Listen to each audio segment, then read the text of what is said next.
ওকে। তো আজকে আমি একটু বলে দিই, আমরা ডিফারেন্সিবিলিটির লেকচার নাম্বার 26, এবং ডিফারেন্সিবিলিটির উপর আর একটা লেকচার হবে 27। তারপরে কি করব, আমরা 27-এর পর থেকে আমরা প্র্যাকটিস শুরু করব অ্যানালিসিসের উপর, মানে এক একটা পোর্শন আমরা খুব ধরে ধরে করব। এবং এই কারণে ধরে ধরে করছি যে যেহেতু SLST 2 হবে, তারপরে SLST 3 এর নোটিফিকেশন বেরোবে, তারপর হয়তো SLST 3 পরীক্ষা টরীক্ষা হবে। তার ফলে আমাদের কাছে মানে এনাফ একটা টাইম আছে। সেই টাইমটাকে আমাদের ইউটিলাইজ করতে হবে। খুব তাড়াহুড়ো করে আমরা কম কম করিয়ে সিলেবাসটা শেষ করিয়ে দেওয়া আমার উদ্দেশ্য না।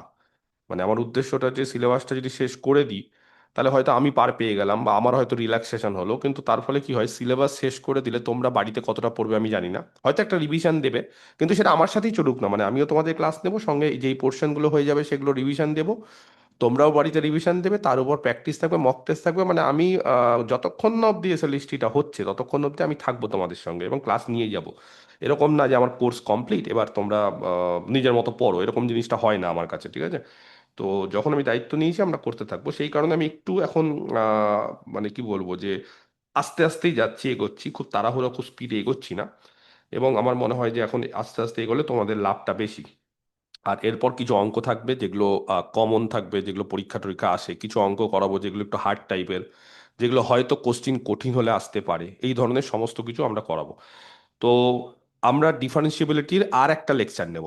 আজকে কিছু অঙ্ক করাবো, আর একটা লেকচারে কিছু থিওরি নেব। আচ্ছা, কেন থিওরিতে কি কি বাকি আছে বলে দিই। ডিফারেন্সিবিলিটির থিওরিতে আমাদের বাকি আছে হচ্ছে টেলর্স থিওরেম, তারই অ্যাপ্লিকেশন বা তারই একটা ডিরেকশন বলো ম্যাকলরেন্স থিওরেম। ম্যাকলরেন্স থিওরেমের পাশাপাশি সাকসেসিভ বলে একটা ডেরিভেটিভ আছে, এবং সেখান থেকে লিবনিজ বলে একটা থিওরেম আছে সাকসেসিভ ডেরিভেটিভের উপর। আর কি আছে, আর হচ্ছে আমাদের যেটা আছে সেটা হচ্ছে এল হসপিটাল রুল, যেটাকে আমরা ছোটবেলা থেকে এল হসপিটাল বলি, কিন্তু ওটাকে অনেক সময় অনেকে লাসপিটাল রুলও বলে। যাই হোক, তো তার অ্যাপ্লিকেশন বিভিন্ন ধরনের, হ্যাঁ, ইন্টারমিডিয়েট বিভিন্ন ধরনের ফর্ম টর্ম আছে। তো সেগুলোকে বা আনডিটারমাইন্ড ফর্ম আছে, 0/0, এগুলো এই বিভিন্ন ধরনের ফর্ম আছে, সেগুলো আমরা শিখবো। আর ডারবক্স বলে একটা থিওরেম আছে, সেটাও শিখবো। তো সেটা আমরা নেক্সট ক্লাসে। আজকের ক্লাসে আমরা কিছু অঙ্ক করব। তো আমরা এক একটা করে অঙ্ক দিচ্ছি এবং দেখো তোমরা এই অঙ্কগুলো ভালো লাগছে কিনা। সবই হচ্ছে ডিফারেন্সিবিলিটির অ্যাপ্লিকেশন, যা যা ডিফারেন্সিবিলিটিতে আমরা শিখে এসেছি।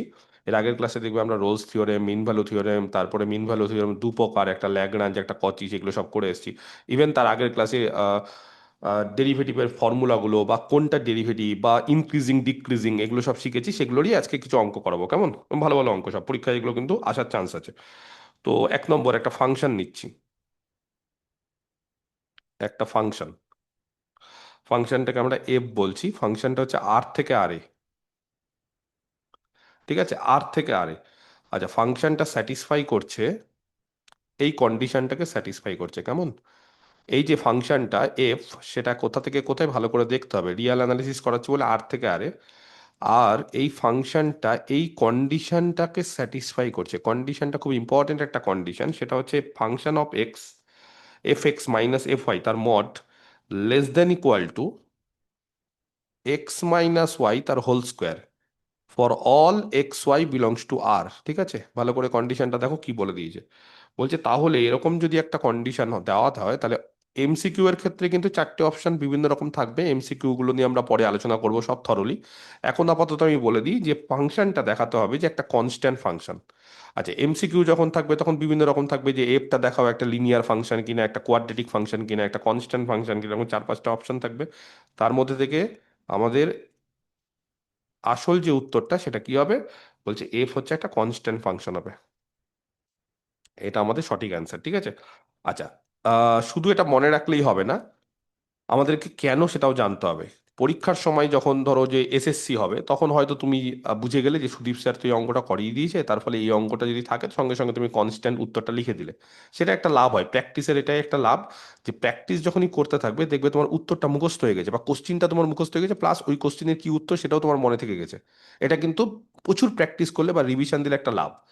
কিন্তু ধরো পরীক্ষার সময় তুমি একটা আননোন অঙ্ক পেলে, তখন হয়তো আননোন অঙ্কটা, এই যে পদ্ধতিটা, যে পদ্ধতিটা দিয়ে এখন এখন হয়তো অঙ্কটা করতে আছে, সেই পদ্ধতিটা হয়তো ইউজ করতে হতে পারে, তখন তো ওই আননোন অঙ্কটা পারবে না।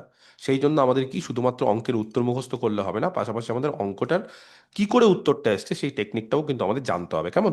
তো দেখো, খুব সহজ একটা টেকনিক, টেকনিকটা ভালো লাগবে। আমরা কি দিয়েছে আগে দেখে নিই। আমাদের দেওয়া আছে হচ্ছে মড অফ f(x - fy), ঠিক আছে, সেটা less than equal to x minus Y তার হোল স্কোয়ার, এটা দেওয়া আছে। কেমন? আচ্ছা, এবার প্রত্যেকে হয়তো জানো যে এরকম যদি কোথাও মড থাকে, mod x less than equal to a, তাহলে আমরা যদি মডটাকে উঠিয়ে দিই তাহলে হয় minus a less than equal to x less than equal to a, এটা হয়, কিন্তু এটা কিন্তু মডের একটা কন্ডিশন, দেখবে তোমরা অনেক ছোটবেলা থেকে এটা শিখে এসছো। মড এক্স যদি less than equal to a হয় তাহলে মডটাকে যদি উঠিয়ে দিই তাহলে minus a less than equal to x less than equal to a, তাহলে এখানেও যদি আমি মডটাকে উঠিয়ে দিই, ধরো এটা মড এক্স, এটা less than equal to a, তাহলে সেখান থেকে আমরা কি পাবো জানো? আমরা পাবো মাইনাস অফ, এই যে যেটা এটা এ, মানে আমাদের এইটা এ গোটাটা, তাহলে minus of x minus Y তার whole square less than equal to, এই মডটা উঠে গেল, মডটা উঠে গেল মানে f x minus F y হয়ে গেল, আর less than equal to x minus Y তার হোল স্কোয়ার হয়ে গেল। কেমন? কি করে পাইলাম বুঝতে পেরেছো এটা? আচ্ছা, এবার কেউ ডিরেক্টও করতে পারে, কেউ ইনডিরেক্ট করতে পারে, যার যেটা ইচ্ছে। আমরা একটা কাজ করে নিচ্ছি, আমরা ধরে নিই আমাদের সুবিধার্থে বা আমরা যাতে বুঝতে সুবিধা হয় সেই জন্য ওয়াইটাকে আমরা সি ধরছি, তাহলে তোমরা দেখবে যে একদম তোমাদের যে ফর্মটা সেই ফর্মের সঙ্গে মিল খেয়ে যাবে। আমরা ওয়াইটাকে ধরছি সি, ধরতেই পারি, কোনো অসুবিধা নেই। আর এক্সটাকে ধরছি সি প্লাস এইচ, তাহলে আমাদের চেনা পরিচিত যে ফর্ম আছে তার সঙ্গে মিল পাবো। তাহলে এই যে কন্ডিশনটা যেটাকে আমি এক নামকরণ করছি, সেই কন্ডিশন থেকে আমরা কি বলতে পারি? তাহলে ফ্রম ওয়ান, যে গিভেন কন্ডিশনটা দিয়ে দিয়েছে সেখান থেকে আমরা যেটা এটা আছে, তাহলে খুব লক্ষ্য করো ভালো করে, এক্স মাইনাস ওয়াই কত হবে? এক্স হচ্ছে সি প্লাস এইচ আর ওয়াই হচ্ছে সি, তাহলে সেখান থেকে হবে মাইনাস সি স্কোয়ার, ঠিক বললাম কিনা দেখে নিও। এক্স মাইনাস ওয়াই, এখান থেকে ক্যালকুলেশন করো, এক্স আর ওয়াই বিয়োগ করো, এক্স মানে হচ্ছে সি প্লাস এইচ, তার সঙ্গে সি বিয়োগ করো। কেমন? তাহলে সি প্লাস এইচ এর সঙ্গে সি, সরি ভুল বলেছি, তাহলে মাইনাস সি স্কোয়ার না মাইনাস এইচ স্কোয়ার হবে, তাহলে এখান থেকে হবে মাইনাস এইচ স্কোয়ার। কেমন? আচ্ছা, এফ এক্স, এক্স এর মানটা এখান থেকে লিখে দিই, এক্স এর মানটা হচ্ছে সি প্লাস এইচ, আর মাইনাস এফ ওয়াই হচ্ছে এফ সি। দেখো চেনা পরিচিত একটা ফর্ম পাচ্ছি, F of C plus H minus F C, এটার জন্যই করলাম, আর কিছু না। তুমি যদি মনে করো যে এটা করবো না, আমি এই ফর্ম থেকেই বলবো, তাও হবে, কোনো অসুবিধা নেই। আর এখান থেকেও এক্স মাইনাস ওয়াই, এটা হয়ে যাবে এইচ তার স্কোয়ার। কেমন? একই রকম ভাবে, বোঝা গেছে? আচ্ছা, এইবার আমি এখান থেকে একটা করে এইচ নেব, মানে এখানে এইচ স্কোয়ার থেকে একটা এইচ নেব, তাহলে এখানে এইচ নেব মানে আমি বলতে চাইছি এইচ দিয়ে ভাগ করব, এইচ দিয়ে আমি ভাগ করলাম। কেমন? আর এখানেও কি করলাম আমি?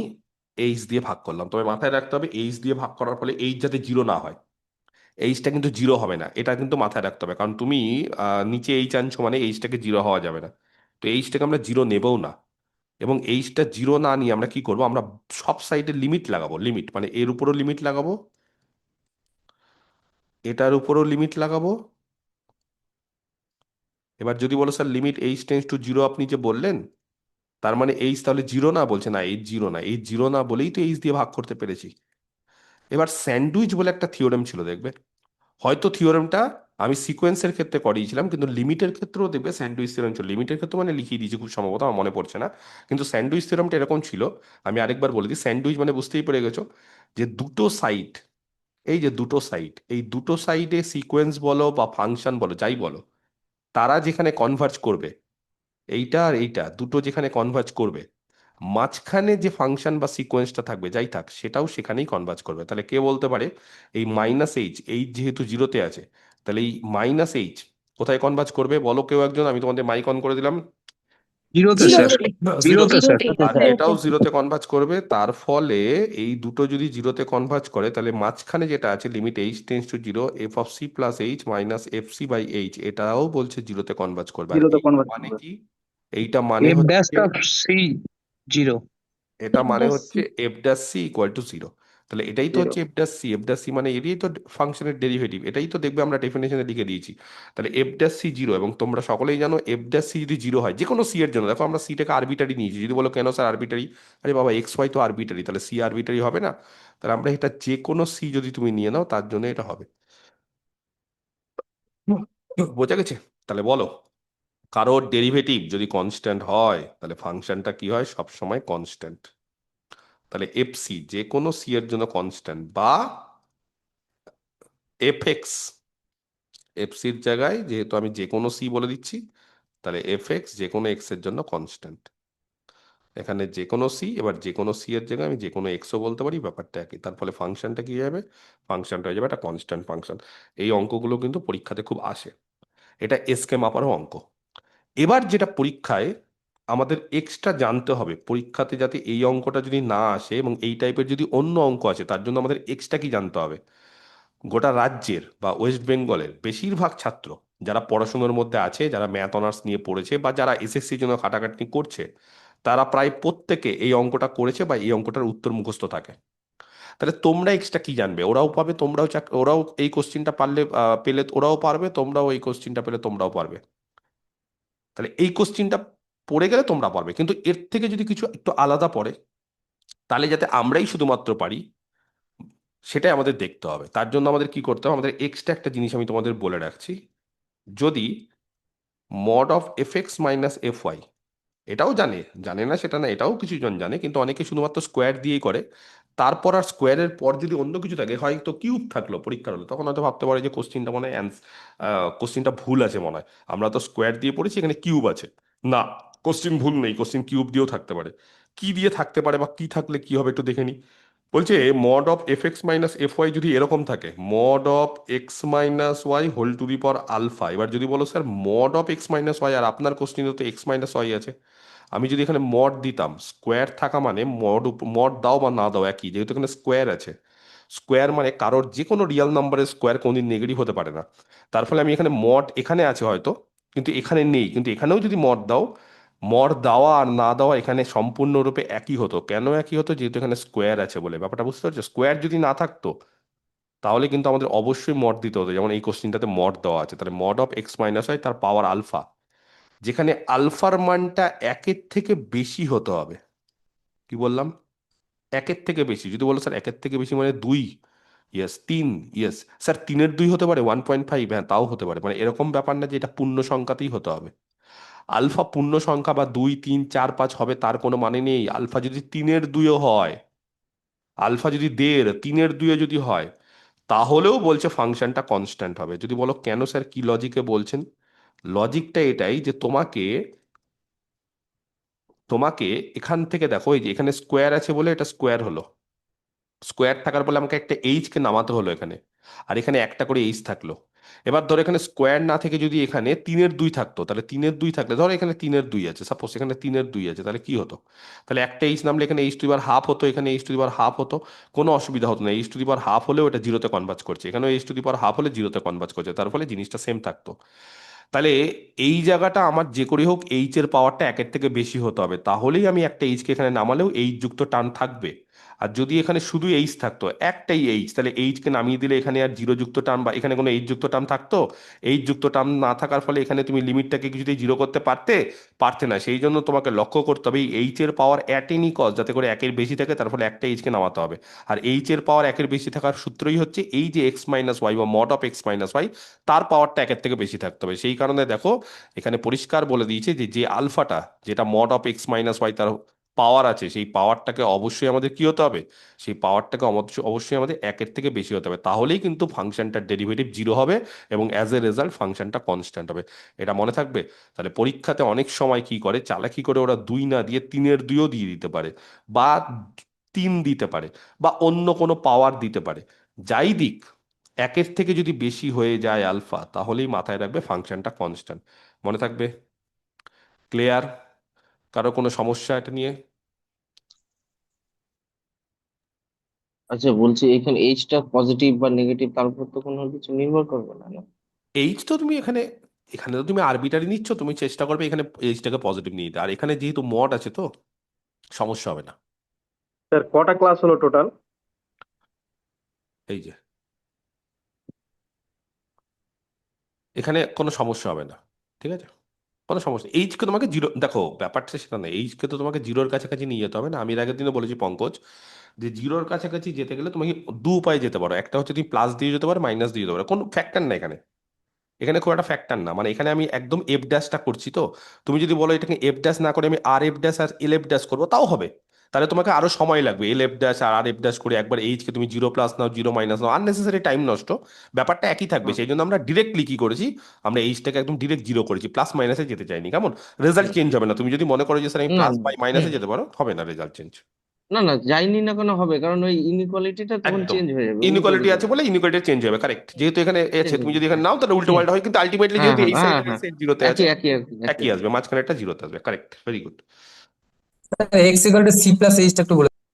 X equal to c plus is ধরলাম, ধরলাম মানে কি হয় যে, মানে এই যে ধরো আমরা কি করি বলতো, ডেরিভেটিভ এইভাবেও করি, হ্যাঁ, limit H tends to zero F of C plus H minus F C by H, এটাকে আমরা ডেরিভেটিভ বলি। আবার অনেকে এইভাবেও বলে, জানো, লিমিট বলো, এরকম বলতে পারে যে X x tends to tends to c, X fx tends to C, minus হ্যাঁ, yes, F x minus F C f by x minus c. By X minus C. তো তখন আমাদের এখানে তখন মানে এটা এক্স থাকতো, এটাকে সি ধরে নাও শুধু, আর এটা এক্স মাইনাস সি হয়ে যেত, ওটাও হতো, একই ব্যাপার, আমি কোনো হ্যাঁ ব্যাপার স্যার মিলে গেছে ফর্মটা। হ্যাঁ, বুঝতে পেরেছো, এখানে আর ওই কি ফর্মটা পেলাম ওয়াইটাকে না। তো সি ধরলেন, কোনটাকে গো? ওয়াইটাকে স্যার।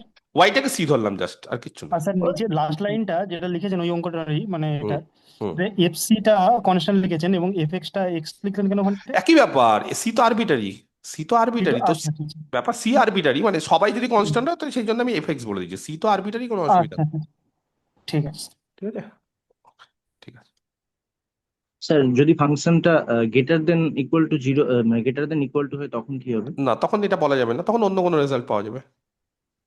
এটা এই রেজাল্টটা এটার জন্য, মানে ওটা থাকলে এটা কি হতো সেটা আবার অঙ্কের উপর নির্ভর করছে, আমাকে কষতে হবে, ওইভাবে তো রেজাল্ট বলা যাবে না, কিন্তু এটা এটা ঠিক আছে। স্যার বলো। স্যার পাওয়ারটা ইভেন থাকলে সেক্ষেত্রে মড দেওয়ার দরকার নেই। না, তাহলে মড দেওয়ার দরকার নেই, 2 বা 4 থাকলে শুধু মড ছাড়াও থাকতে পারে, ঠিক আছে, কারেক্ট। ওকে, নেক্সট এই অঙ্কটাও খুব ভালো অঙ্ক, পরীক্ষাতে মাঝে মধ্যে দেয়। এমসিকিউ কি দিতে পারে, যেমন এটা এমসিকিউটা বুঝতে পারলে, আমি কিন্তু কোনো কোশ্চেনের অ্যান্সারটা করাচ্ছি। এমসিকিউতে 4খানা অপশন থাকবে, একটা থাকবে কনস্ট্যান্ট, একটা থাকবে হয়তো লিনিয়ার, একটা থাকবে হয়তো F X equal to X plus B থাকবে লিনিয়ার, একটা থাকবে হয়তো F X equal to X square হবে কিনা, মানে বিভিন্ন ধরনের থাকবে, তোমাদের কনফিউজ করার চেষ্টা করবে, কিন্তু আলটিমেটলি অ্যান্সার হবে কনস্ট্যান্ট, আমাদের উত্তরটা মুখস্থ করতে হবে খালি। আচ্ছা, প্রমাণ করো, প্রুভ দ্যাট, এখানেও প্রমাণ বলেছে, কিন্তু এমসিকিউতে হয়তো প্রমাণ থাকবে না, এমসিকিউতে 4টে অপশনের মধ্যে বিভিন্ন রকম থাকবে। বলছে যে এই যে যে ভ্যালুটা দিচ্ছি তার ভ্যালুটা হচ্ছে, বা এই যে একটা মান দিচ্ছি, এটা 0 থেকে 1-এর মধ্যে থাকবে। কোনটা? 1/x log of e two the power x minus 1/x, এর যে মানটাই যে 1/x log of e two the power x minus 1/x, এই ফাংশনটার ভ্যালুটা 0 থেকে 1-এর মধ্যে থাকবে, যে কোনো এক্স এর জন্য যদি এক্সটা পজিটিভ হয়, কেমন? তো পরীক্ষাতে 4টে অপশন দিয়ে দিবে, বলে দিবে হয়তো যে এই ফাংশনটা 0 থেকে 1-এর মধ্যে থাকছে, একটা অপশন বলবে যে 1 থেকে 2-এর মধ্যে থাকছে, একটা অপশন হয়তো বলবে 0-এর থেকে কম, একটা থেকে বলবে 1-এর থেকে বেশি, বিভিন্ন রকম থাকবে, কিন্তু আলটিমেটলি মনে রাখতে হবে এটা 0 থেকে 1-এর মধ্যে। তো এটা অ্যাকচুয়ালি হচ্ছে আমাদের মিন ভ্যালু থিওরেমের অ্যাপ্লিকেশন। মিন ভ্যালু থিওরেমের অ্যাপ্লিকেশন মানে, মিন ভ্যালু থিওরেমটা আশা করি সবার মনে আছে। তো কোশ্চিনে বলে দিয়েছে এক্সটা পজিটিভ, এই জিনিসটা কিন্তু খুব ইম্পর্টেন্ট, ঠিক আছে, এক্স কিন্তু পজিটিভ। তো আমরা এক্স যেহেতু পজিটিভ, আমরা একটা ইন্টারভাল কনসিডার করছি, let us consider an interval. মানে মিন ভ্যালু থিওরেম বা রোলস থিওরেম বা যে কোনো ওই ধরনের থিওরেম যদি লাগাতে হয়, তাহলে দেখবে আমরা একটা ক্লোজ আর বাউন্ডেড ইন্টারভাল নেই না। তো এরকম একটা ক্লোজ আর বাউন্ডেড ইন্টারভাল নিচ্ছি, close R bounded interval A B না নিয়ে 0 থেকে x নিচ্ছি। নর্মালি আমরা মিন ভ্যালু থিওরেমের ক্ষেত্রে ক্লোজড এবি নিই ফাংশনটাকে, একই ব্যাপার এখানে, এটা 0 আর বিটা এক্স। অঙ্ক অনুসারে তো আমাকে চেঞ্জ করতে হবে না, সবসময় তো ইন্টারভালটা এবি রাখলেই হবে না, যেরকম যেরকম অঙ্ক আসবে, যেরকম যেরকম আমরা পাবো অঙ্ক, সেই অনুসারে আমাদের ইন্টারভাল ফাংশন সবকিছু চেঞ্জ হতে পারে। এবার আমরা একটা ফাংশন ধরছি, এবার ধরাটা হচ্ছে কায়দা। কায়দা মানে যদি বলো স্যার আপনি কি করে বুঝলেন, আমি বুঝিয়ে দিচ্ছি আমি কি করে বুঝলাম, কিন্তু এখন না, একটু পরে। ফাংশনটা হচ্ছে e to the power x, একটা ফাংশন ধরলাম ই টু দি পাওয়ার এক্স। যদি বলতে পারো sir E to the power x তো এখানে কোথাও উল্লেখই নেই, এখানে তো ই টু দি পাওয়ার এক্স আছে, কিন্তু স্যার লগ আছে, এক্স আছে, 1/x আছে, তাহলে হঠাৎ করে আপনি ই টু দি পাওয়ার এক্স কেন ধরলেন? সেটা অঙ্ক করতে করতে বোঝাচ্ছি। এবার দুটো জিনিস আমাকে তোমরা বলবে, বা এখন বলার দরকার নেই, মানে আমি যেটা বলছি সেটা দেখো বুঝতে পারছো কিনা। 1 নম্বর হচ্ছে e to the power x, কেউ কার্ভ জানো? E to the power x, e to the power x এর কার্ভ হচ্ছে এক্সপোনেনশিয়াল। এক্সপোনেনশিয়াল মানে এটা কিন্তু কন্টিনিউয়াস কার্ভ, হ্যাঁ। E to the power x, যদিও এক্স গ্রেটার দেন 0 আছে, এক্সটা গ্রেটার দেন 0 বা 0 থেকে নিচ্ছি আমি, 0 থেকে নিয়ে যদি, তাহলে ই টু দি পাওয়ার, এটা ধরো যে এক্স, এটা ই টু দি পাওয়ার এক্স এর কার্ভ, হ্যাঁ। এটা হচ্ছে ওয়াই, ওয়াই মানে হচ্ছে e to the power x বা এফ এক্স, যা ইচ্ছে। তো ই টু দি পাওয়ার এক্স কি করে, ই টু দি পাওয়ার এক্স হচ্ছে প্রথমে 0-তে 1 হয়ে যাবে, যখন এক্স এর মান 0 তখন ই টু দি পাওয়ার 0 মানে 1, এখান থেকে শুরু হয়, আর তারপরে এরকম এক্সপোনেনশিয়ালি বাড়ে। আর যদি নেগেটিভ হয় তাহলে নেগেটিভ হতে হতে এটা কিন্তু 0-তে কখনো টাচ করে না, এটা হচ্ছে e to the power x. এইটা হচ্ছে আমাদের ই টু দি পাওয়ার এক্স এর কার্ভ, বুঝতে পেরেছো? মানে যখনই x tends to minus infinitive, আস্তে আস্তে আস্তে আস্তে যদি মাইনাস ইনফিনিটিভের দিকে যাও, তাহলে ই টু দি পাওয়ার এক্সটা আস্তে আস্তে আস্তে আস্তে কি যাবে, জিরোর দিকে টেন্স করবে, কিন্তু জিরোতে যাবে না। হ্যাঁ, নেগেটিভ হয় না কোনোদিন, ই টু দি পাওয়ার এক্স কোনো মানের জন্যই নেগেটিভ হয় না, সবসময় পজিটিভ হয়। যাই হোক, তো ই টু দি পাওয়ার এক্স এই কার্ভটা দেখেই বুঝতে পারছো যে ফাংশনটা কি হচ্ছে, সব সময় কন্টিনিউয়াস যে কোনো জায়গায়। তাহলে আমাদের যে জায়গাটা দিয়েছে সেই জায়গাতেও কন্টিনিউয়াস হবে, আমাদের জায়গা মানে ক্লোজ 0, এক্স। আর 2 নম্বর, এর আগের দিন আমি বারবার করে ডেরিভেটিভ বলেছিলাম যে আমরা যখন কোনো কার্ভ আঁকবো, সেই কার্ভের যদি কোনো পয়েন্টে একটাই ট্যানজেন্ট হয় তাহলে ফাংশনটা ডিফারেন্সিয়েবল, বা কোনো একটা কার্ভ আঁকতে গিয়ে যদি পেনটা না থামে, পেনটা কিন্তু থামাচ্ছি না, তাহলে ফাংশনটা ডিফারেন্সিয়েবল। তার ফলে ই টু দি পাওয়ার এক্স সবসময় ডিফারেন্সিয়েবল। এবং তোমরা সকলেই জানো যে e to the power x এর ডেরিভেটিভ করলে আবার ই টু দি পাওয়ার এক্সই আসে, তাই না? এটা নিয়ে দেখবে অনেক সময় মিম টিম থাকে যে e to the power x derivative বলবে সবাইকে চেঞ্জ করে দিই, কিন্তু e to the power x কে চেঞ্জ করতে পারবে? বলবে না, আমি চেঞ্জ করতে পারি না। তখনই আবার বলবে যে যদি আমি ওয়াই এর রেসপেক্টে করি তখন তো চেঞ্জ হয়ে যাবে। এরকম একটা মিম আছে, দেখবে ফেসবুক টেক্সটবুকে অনেক সময় বিভিন্ন ম্যাথমেটিক্সের পেজে এগুলো লাগানো হয়। যাই হোক, তো ই টু দি পাওয়ার এক্স এর ডিফারেন্সিয়েশন ই টু দি পাওয়ার এক্সই হয়, কেমন? ওটা অপরিবর্তিত থাকে ডেরিভেটিভ করলে। তো এফ ইজ ডিফারেন্সিয়েবল। কোথায় ডিফারেন্সিয়েবল? যে কোনো জায়গায়। আমাদের যেটা জায়গা সেটা হচ্ছে ওপেন 0, এক্স। তাহলে বাই মিন ভ্যালু থিওরেম, পরের পেজে চলে যাচ্ছি আমি। যারা যারা ছবি তোলার ছবি তুলে দাও, নাহলে একটু পরে আমি ছবি তুলতে আবার সময় দিচ্ছি, কোনো অসুবিধা নেই। By Lagrange's MVT, mean value theorem, ঠিক আছে? আচ্ছা, আমি ল্যাগ্রাঞ্জেস মিন ভ্যালু থিওরেম থেকে দুটো ফর্মে করিয়েছিলাম, একটা হচ্ছে সি দিয়ে আর একটা থিটা দিয়ে, মনে পড়ছে? তাহলে ল্যাগ্রাঞ্জ মিন ভ্যালু থিওরেমে যদি আমি থিটা ফর্মটা দিয়ে করি, তাহলে then there exist a real number, একটা রিয়াল নাম্বার পাবো, রিয়াল নাম্বারটা হচ্ছে থিটা, স্যাটিসফাইং, যেটা স্যাটিসফাই করবে কি, যে থিটার মানটা হচ্ছে 0 থেকে 1 এর মধ্যে। থিটার মানটা হবে কোথা থেকে কার মধ্যে? 0 থেকে 1 এর মধ্যে। দেখবে এটা কিন্তু আমি এর আগের দিনের ক্লাসে বলে দিয়েছিলাম। সাজ দ্যাট আগেকার ক্লাসগুলো কিন্তু বেশি আলোচনা করা সম্ভব না, ওগুলো কিন্তু পড়তে থাকো, রিভিশন দিতে থাকো, যাতে করে এফ ড্যাস্ট এ প্লাস থিটা এইচ। এবার আমার কোশ্চিনটা হচ্ছে যে আমার এখানে এটা কি, হোয়াট ইজ আওয়ার এ? আচ্ছা, তোমাদের মাইকটা অন করি, দেখে কেউ বলতে পারছো কিনা। আমাদের এখানে ওখানে ইন্টারভালটা এটা ছিল, স্যার জিরো। এটা জিরো। স্যার এটা ইন্টারভ্যালটা কি জিরো স্যার। ইয়েস, ছিল? আমাদের ওখানে ইন্টারভালটা ছিল এ থেকে এ প্লাস এইচ, এটা ছিল কিনা? আর এইবার আমাদের হচ্ছে 0 থেকে এক্স, তার ফলে এটা আমাদের কত হয়ে যাবে এখানে? Zero sir. আর এইচ, এইচ স্যার হবে এক্স। এইচটা এক্স, বুঝতে এক্স। পারছো? বুঝতে পারছো সিমিলারিটি খুঁজে? তাহলে এ প্লাস 0 এইচ বা এ প্লাস থিটা এইচ, তাহলে তোমরা বুঝতে পারছো এ মানে তোমরা 0 বললে, তাহলে 0 প্লাস থিটা এইচটাকে তোমরা এক্স বললে, এইচটাকে তোমরা এক্স বললে, এইচটাকে কি বললে তোমরা? এক্স। তাহলে F dash 0 plus theta x চলবে। এই যে যে দেখো, এটা 0 আর এইচটা হচ্ছে এক্স, তাহলে এ, ঠিক আছে, ফর্মুলা অনুসারে এ প্লাস থিটা এইচ হওয়ার কথা, ওটা হলো। আচ্ছা, ইজুকাল টু কত হয় কে বলতে পারে? F of a plus h, e to the power x f of f a x plus, ফর্মুলাটা বলো। F of a plus H minus f of a by h. F of a, বুঝতে পারছো? F of a plus h f minus of a f of plus a h minus f of a by h. By by x h. হবে, by h, by h x মানে হবে। হচ্ছে x. হয়ে গেছে, ব্যাস থেমে যাও এবার। এইবার এফ ড্যাশ এখানে থিটা 0 প্লাস থিটা এক্স মানে থিটা এক্স। আচ্ছা, এফ এক্স মানে হচ্ছে e to the power x, দেখো আমরা ধরেছিলাম। আর F0 মানে 1, কেন? ই টু দি পাওয়ার 0 মানে 1 বাই এক্স। আচ্ছা, এবার কোশ্চেনটা হচ্ছে এফ ড্যাশ থিটা এক্স কত হবে স্যার? এফ ড্যাশ এক্স মানে হচ্ছে e to the power x এর derivative E to the power x, তাহলে এটা হয়ে যাবে ই টু দি পাওয়ার আবার থিটা এক্স। আর এটা যা ছিল তাই থাকবে ডান দিকে। এবার বোথ সাইডে কি করবো? বোথ সাইডে আমি লগ নেব, কেন? আমার দরকার থিটা এক্সটা, তাহলে থিটা এক্স নিতে গেলে লগ, তাহলে এখানেও আমার লগ দরকার, তাহলে log of E to the power x minus 1/x। এখান থেকে আমার থিটার মানটা কত? থিটার মানটা হচ্ছে 1/x log of E to the power x minus 1/x, কেমন? এবার বলো থিটাটা কার মধ্যে ছিল? এই থিটাটা ছিল 0 থেকে 1-এর মধ্যে, তাহলে থিটা যেহেতু 0 থেকে 1-এর মধ্যে, তাহলে এই যে ভ্যালুটা 1/x log of E to the power x minus 1/x, এর ভ্যালুটাও বলছে 0 থেকে 1-এর মধ্যে থাকবে। এবং এর ভ্যালুটা পাওয়ার জন্য আমাদের ফাংশনটা ই টু দি পাওয়ার এক্স না ধরলে আমরা থিটাটাকে এই ফর্মে আনতে পারতাম না। এটা বোঝার খুব যে একটা উপায় সেটা না, এটা তোমাকে হিউজ প্র্যাকটিস করতে হবে। যত তুমি প্র্যাকটিস করবে তত তোমার একটা আইডিয়া তৈরি হয় যে থিটাটা কত হতে পারে। এই অঙ্কগুলোর ক্ষেত্রে যেখানে লগ অফ e⁻x−1/x আছে, সেই ক্ষেত্রে e⁻x ধরাটাই শ্রেয়, বা e⁻x ধরলেই অঙ্কটা ভালো হয়। কেমন, বোঝা গেছে? ক্লিয়ার, পরিষ্কার? কারো কোনো সমস্যা? স্যার এক্স স্যার এইটা বিলংস টু ঠিক 0, আছে। ওইটা কিরকম, মানে এক্সটা যদি 1 হয় তাহলে কিরকম হবে? এক্সটা যদি এক হয় মানে? মানে স্যার ধরেছেন না এক্স বিলংস টু 0, ওটা ইয়েস। কিরকম ইন্টারভাল, মানে কত থেকে কত? এক্স ফিক্স নেই, এক্স এর মান যেহেতু ফিক্স নেই, ওটাও ফিক্স না। এক্স তো ভ্যারিয়েবল। 0 থেকে বড় হতে হবে স্যার। এটা তো ভ্যারিয়েবল, এক্স তো ভ্যারিয়েবল। তার ফলে এখানে একটা ইন্টারভাল নিয়ে কাজ করিনি, এখানে ভ্যারিয়েবল নিয়ে কাজ করেছি, মানে এখানে একাধিক ইন্টারভাল হতে পারে। তুমি যেরকম এক্স দিবে সেরকম আমি ইন্টারভাল পাবো। আচ্ছা, হ্যাঁ হ্যাঁ হ্যাঁ। বুঝতে পারছো? এখানে ফিক্সড ইন্টারভাল নেই, এখানে ভ্যারিয়েবল ইন্টারভাল, মানে ইন্টারভালও ভ্যারিয়েবল ভ্যারি করতে পারে এই অঙ্কটার ক্ষেত্রে। স্যার স্যার স্যার এখানে এই ম্যাথটা এইচটাকে কি এক্স নেওয়া হয়েছে।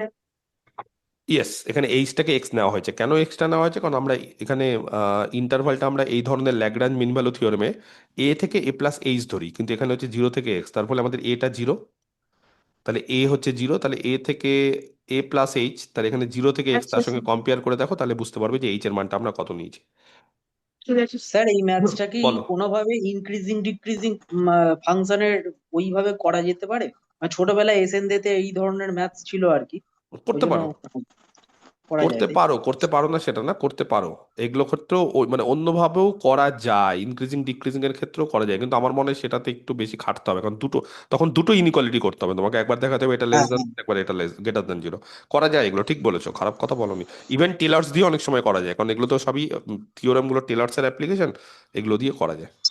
স্যার হ্যাঁ, স্যার একটা জায়গা ছিল ওই যে এফ ড্যাশ থিটা এক্স এর জায়গায় e to the power theta x, হ্যাঁ ড্যাশ আছে, তার মানে তো ডেরিভেটিভ হয়েছে, তাহলে আগে থিটা একটা আসতো না থার্ড লাইন? থিটা তো কনস্ট্যান্ট, থিটা তো হ্যাঁ রিয়াল মানে নাম্বার, না থিটা তো এই রিয়াল জায়গাটা নাম্বার। তো আমি যদি এফ এক্সটাকে যদি e⁻x নিই, তাহলে এফ ড্যাশ এক্স কত হবে বলো? x হবে। এক্স, এবার এফ ড্যাশ থিটা এবার এক্স মান কত বসিয়ে হবে? দিলাম মানটা বসিয়ে দিব। স্যার। সিম্পল জিনিসকে অত কমপ্লিকেটেড ভেবো না, সিম্পল জিনিস না না করছি, অত কমপ্লিকেটেড ভাববে না এটাকে, ঠিক আছে? হ্যাঁ বলো। স্যার, আরেকটা জিনিস লিখছিলেন স্যার, যে ডিওয়াই বাই ডিওয়াই e⁻x সমান 0 লিখছিলেন, ওটা ওটা হুম, বুঝতে পারলাম। ওটা কিছু না, এমনি ছেড়ে দাও। ওটা এখন বুঝলাম নেই, হয়েছে। নেক্সট। ঠিক আছে, ঠিক ওকে স্যার। ওটা পার্শিয়াল করছিলাম, ডেল ডেল ওয়াইটাকে আমি ডি ডি ওয়াই বলেছিলাম।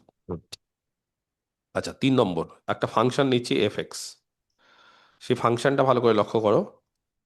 ফাংশনটা হচ্ছে x−a তার হোল কিউব, x−a তার হোল কিউব ইন্টু x−b তার whole to the power 4, x−a তার হোল কিউব ইন্টু x−b তার হোল টু দি পাওয়ার 4। এইটা হচ্ছে আমাদের ফাংশনটা, হ্যাঁ, এফ এক্স।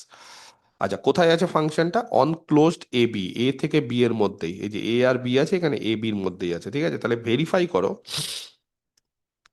ভেরিফাই, কি ভেরিফাই করতে হবে?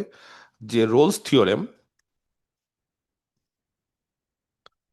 এই রোলস থিওরেমটা হচ্ছে কি হচ্ছে না এরকম কিছু একটা ভেরিফাই করতে হবে, ঠিক আছে? ফর দি ফাংশন, এই ফাংশনের ক্ষেত্রে এখান থেকে বিভিন্ন ধরনের কোশ্চিন আসতে পারে, যে এই ক্ষেত্রে রোলস থিওরেম অ্যাপ্লিকেবল হয় কি হয় না, বা 4-5টা ফাংশন দিয়ে দিয়ে বলে কার ক্ষেত্রে রোলস থিওরেম অ্যাপ্লিকেবল হবে, সেই জন্য কি করে অ্যাপ্লিকেবল হয় বা কি করতে হয় না করতে হয়, তার জন্য একটা অঙ্ক দিচ্ছে, অঙ্কটা হচ্ছে ভেরিফাই করা।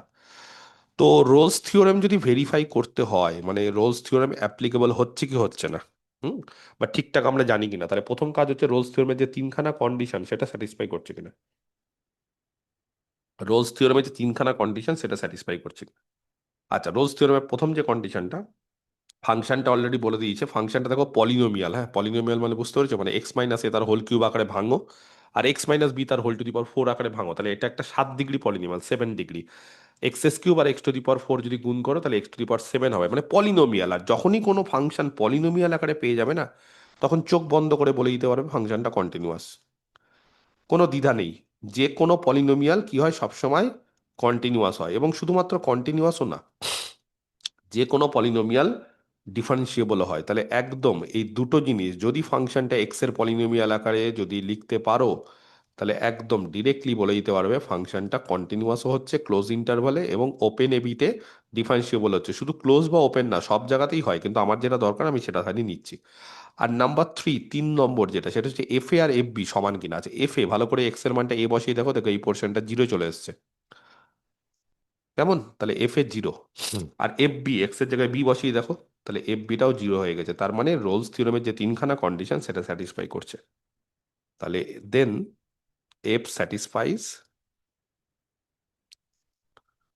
ঠিক আছে, এফ স্যাটিসফাই করছে কি all the 3 conditions of Rolle's theorem. এবার শুধুমাত্র রোলস থিওরেমের 3খানা কন্ডিশন তো স্যাটিসফাই করছে, ভালো কথা, কিন্তু 3খানা কন্ডিশন স্যাটিসফাই করার পর রেজাল্টটা কি পাচ্ছি সেটাও একটু দেখে নিই। অনেক সময় রেজাল্ট থেকে অঙ্ক দেয় যে সিটা কত হচ্ছে বা যেটা পাচ্ছি আমরা সেটা কত। তাহলে রেজাল্ট পেতে গেলে আমাদের যেটা দরকার সেটা হচ্ছে সবার আগে এফ ড্যাশ টেক্স, এই এফ ড্যাশ টেক্সটা দরকার। তো এফ ড্যাশ টেক্স মানে দুটো ফাংশনের গুণফল আকারে আছে। প্রথম কাজ হচ্ছে আমি এক্স মাইনাস এ তার হোল কিউব সেটাকে কনস্ট্যান্ট ধরছি, আর এক্স মাইনাস বি তার হোল টু দি পাওয়ার 4 এর ডেরিভেটিভ করছি, তাহলে 4 হয়ে গেল।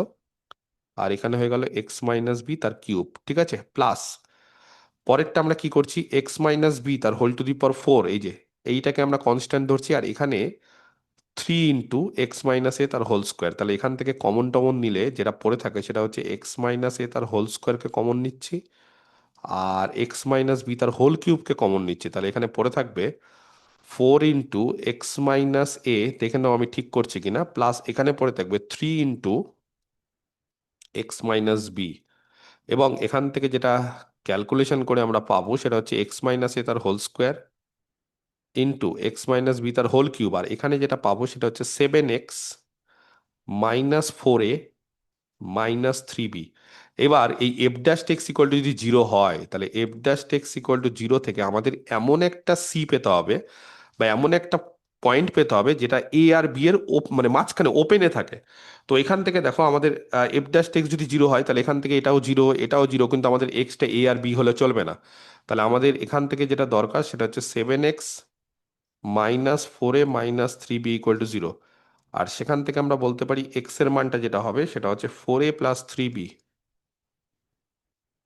বাই 7। কি হবে? 4a plus 3b by 7। এবার কোশ্চিনটা হচ্ছে এইটা 4a প্লাস 3b বাই 7, সেটা কি এ আর বি এর মাঝখানে আছে কি নেই? চেক করে দেখো, একে 4 দিয়ে গুণ করো, বি কে 3 দিয়ে, যে কোনো এ বি ধরে দেখো, যে কোনো একটা এ বি ধরে দেখো। তার ফলে এটাকেই পরবর্তীকালে আমরা সি নাম দেবো। আমরা কাকে সি নাম দেবো? এটাকে। তাহলে সিটা যেটাকে আমরা নাম দেবো 4a প্লাস 3b বাই 7 কে যে সি নাম দেবো সেটা অবশ্যই দেখবে ওপেন এ বির মধ্যেই আছে। তুমি যে কোনো একটা উদাহরণ দিয়ে দেখতে পারো।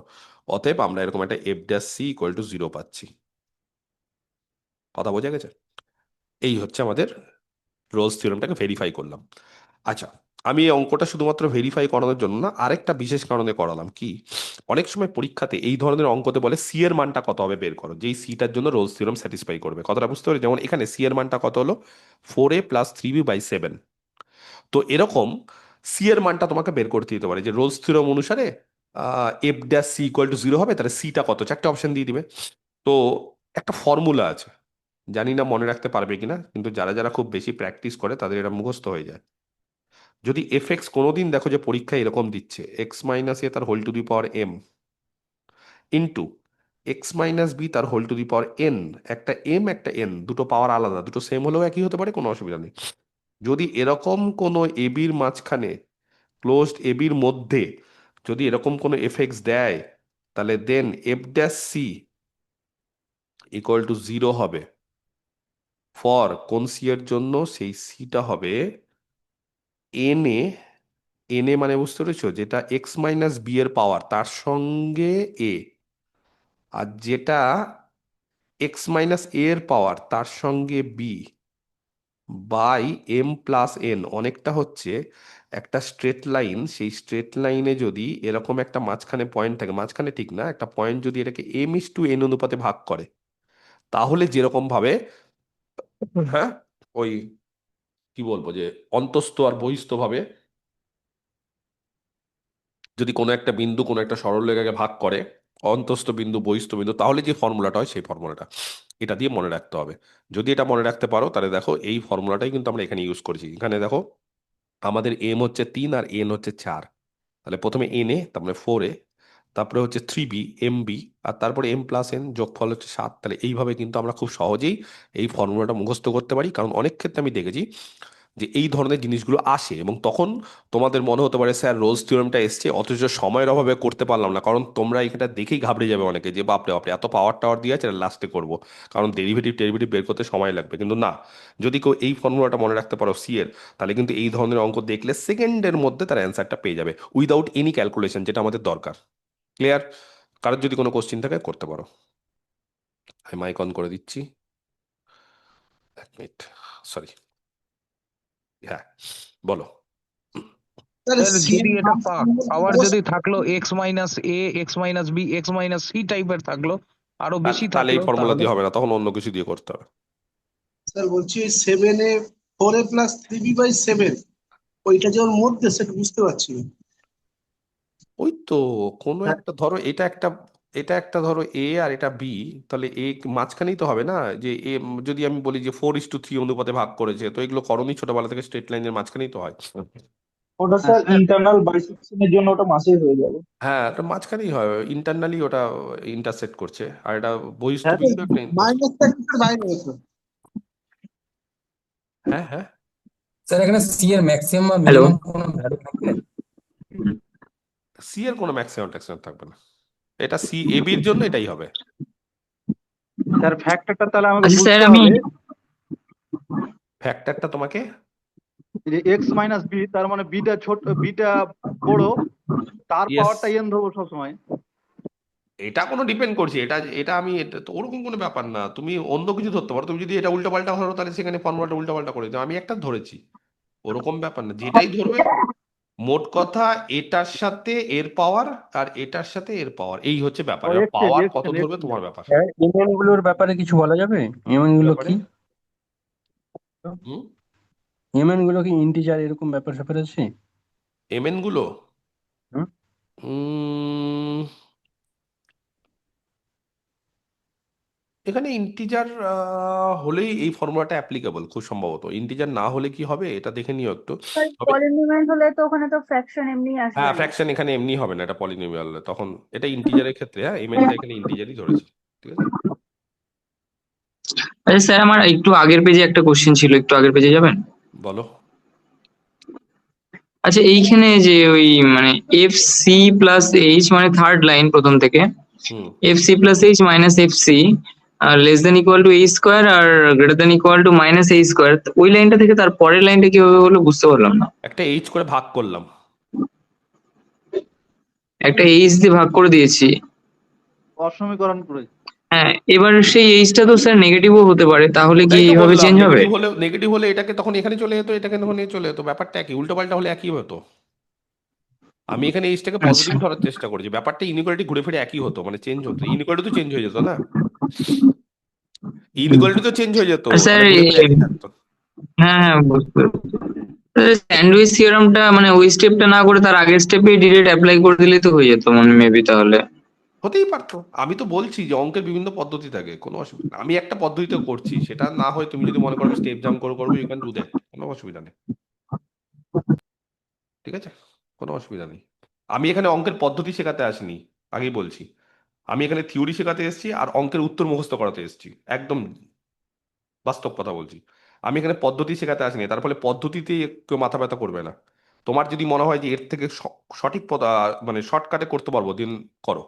আমি এখানে পদ্ধতিতে করতে আসিনি, আমি এখানে উত্তর মুখস্থ করাতে এসেছি, যে এই ধরনের অঙ্ক থাকলে এফএক্স কনস্ট্যান্ট, কারণ তুমি যদি এসএসসি দিতে বসবে, যখন পরীক্ষা দিতে বসবে, তখন দেখবে যে পদ্ধতি তোমার মাথায় থাকছে না, তখন পদ্ধতির নিয়ম কানুন সব ভুলে যাবে, তখন দেখবে খালি অঙ্ক কোশ্চিন, হ্যাঁ উত্তর দেখে মিলিয়ে গেছি, ব্যাস এই হচ্ছে তোমার কাজ। তুমি হয়তো ভাবতে পারছো যে তুমি 1.5 ঘন্টার মধ্যে তুমি অঙ্ক কষবে, বা তোমাদের প্রত্যেককে বলছি, কাউকে ইন্ডিভিজুয়ালি বলছি না, কিন্তু পরীক্ষার সময় তখন হয় না। পরীক্ষার সময় ওখানে একটা অঙ্ক করা যায় না নিজে থেকে, পরীক্ষার সময় শুধু কমন পেলে করা যায়, আর কমন টাইপের যেগুলো থাকে সেগুলোকে একটু ক্যালকুলেশন করে দেখতে হয়।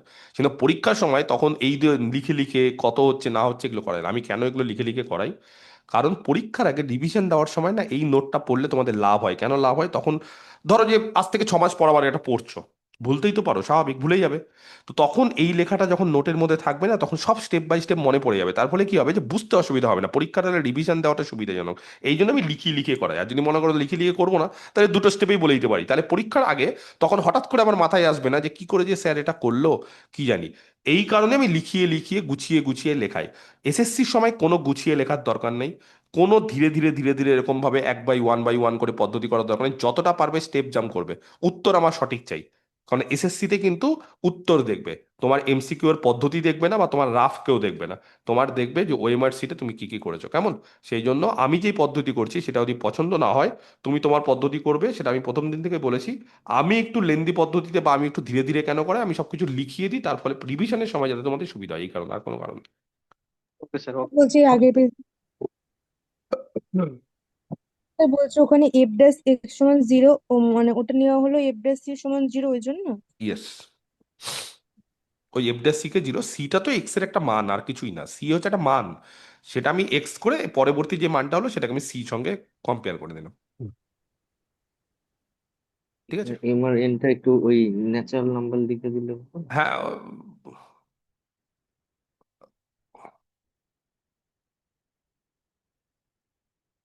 ঠিক আছে, ওকে। নেক্সট 4 নম্বর, show that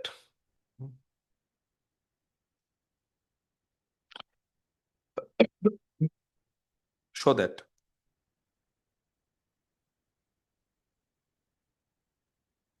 the following functions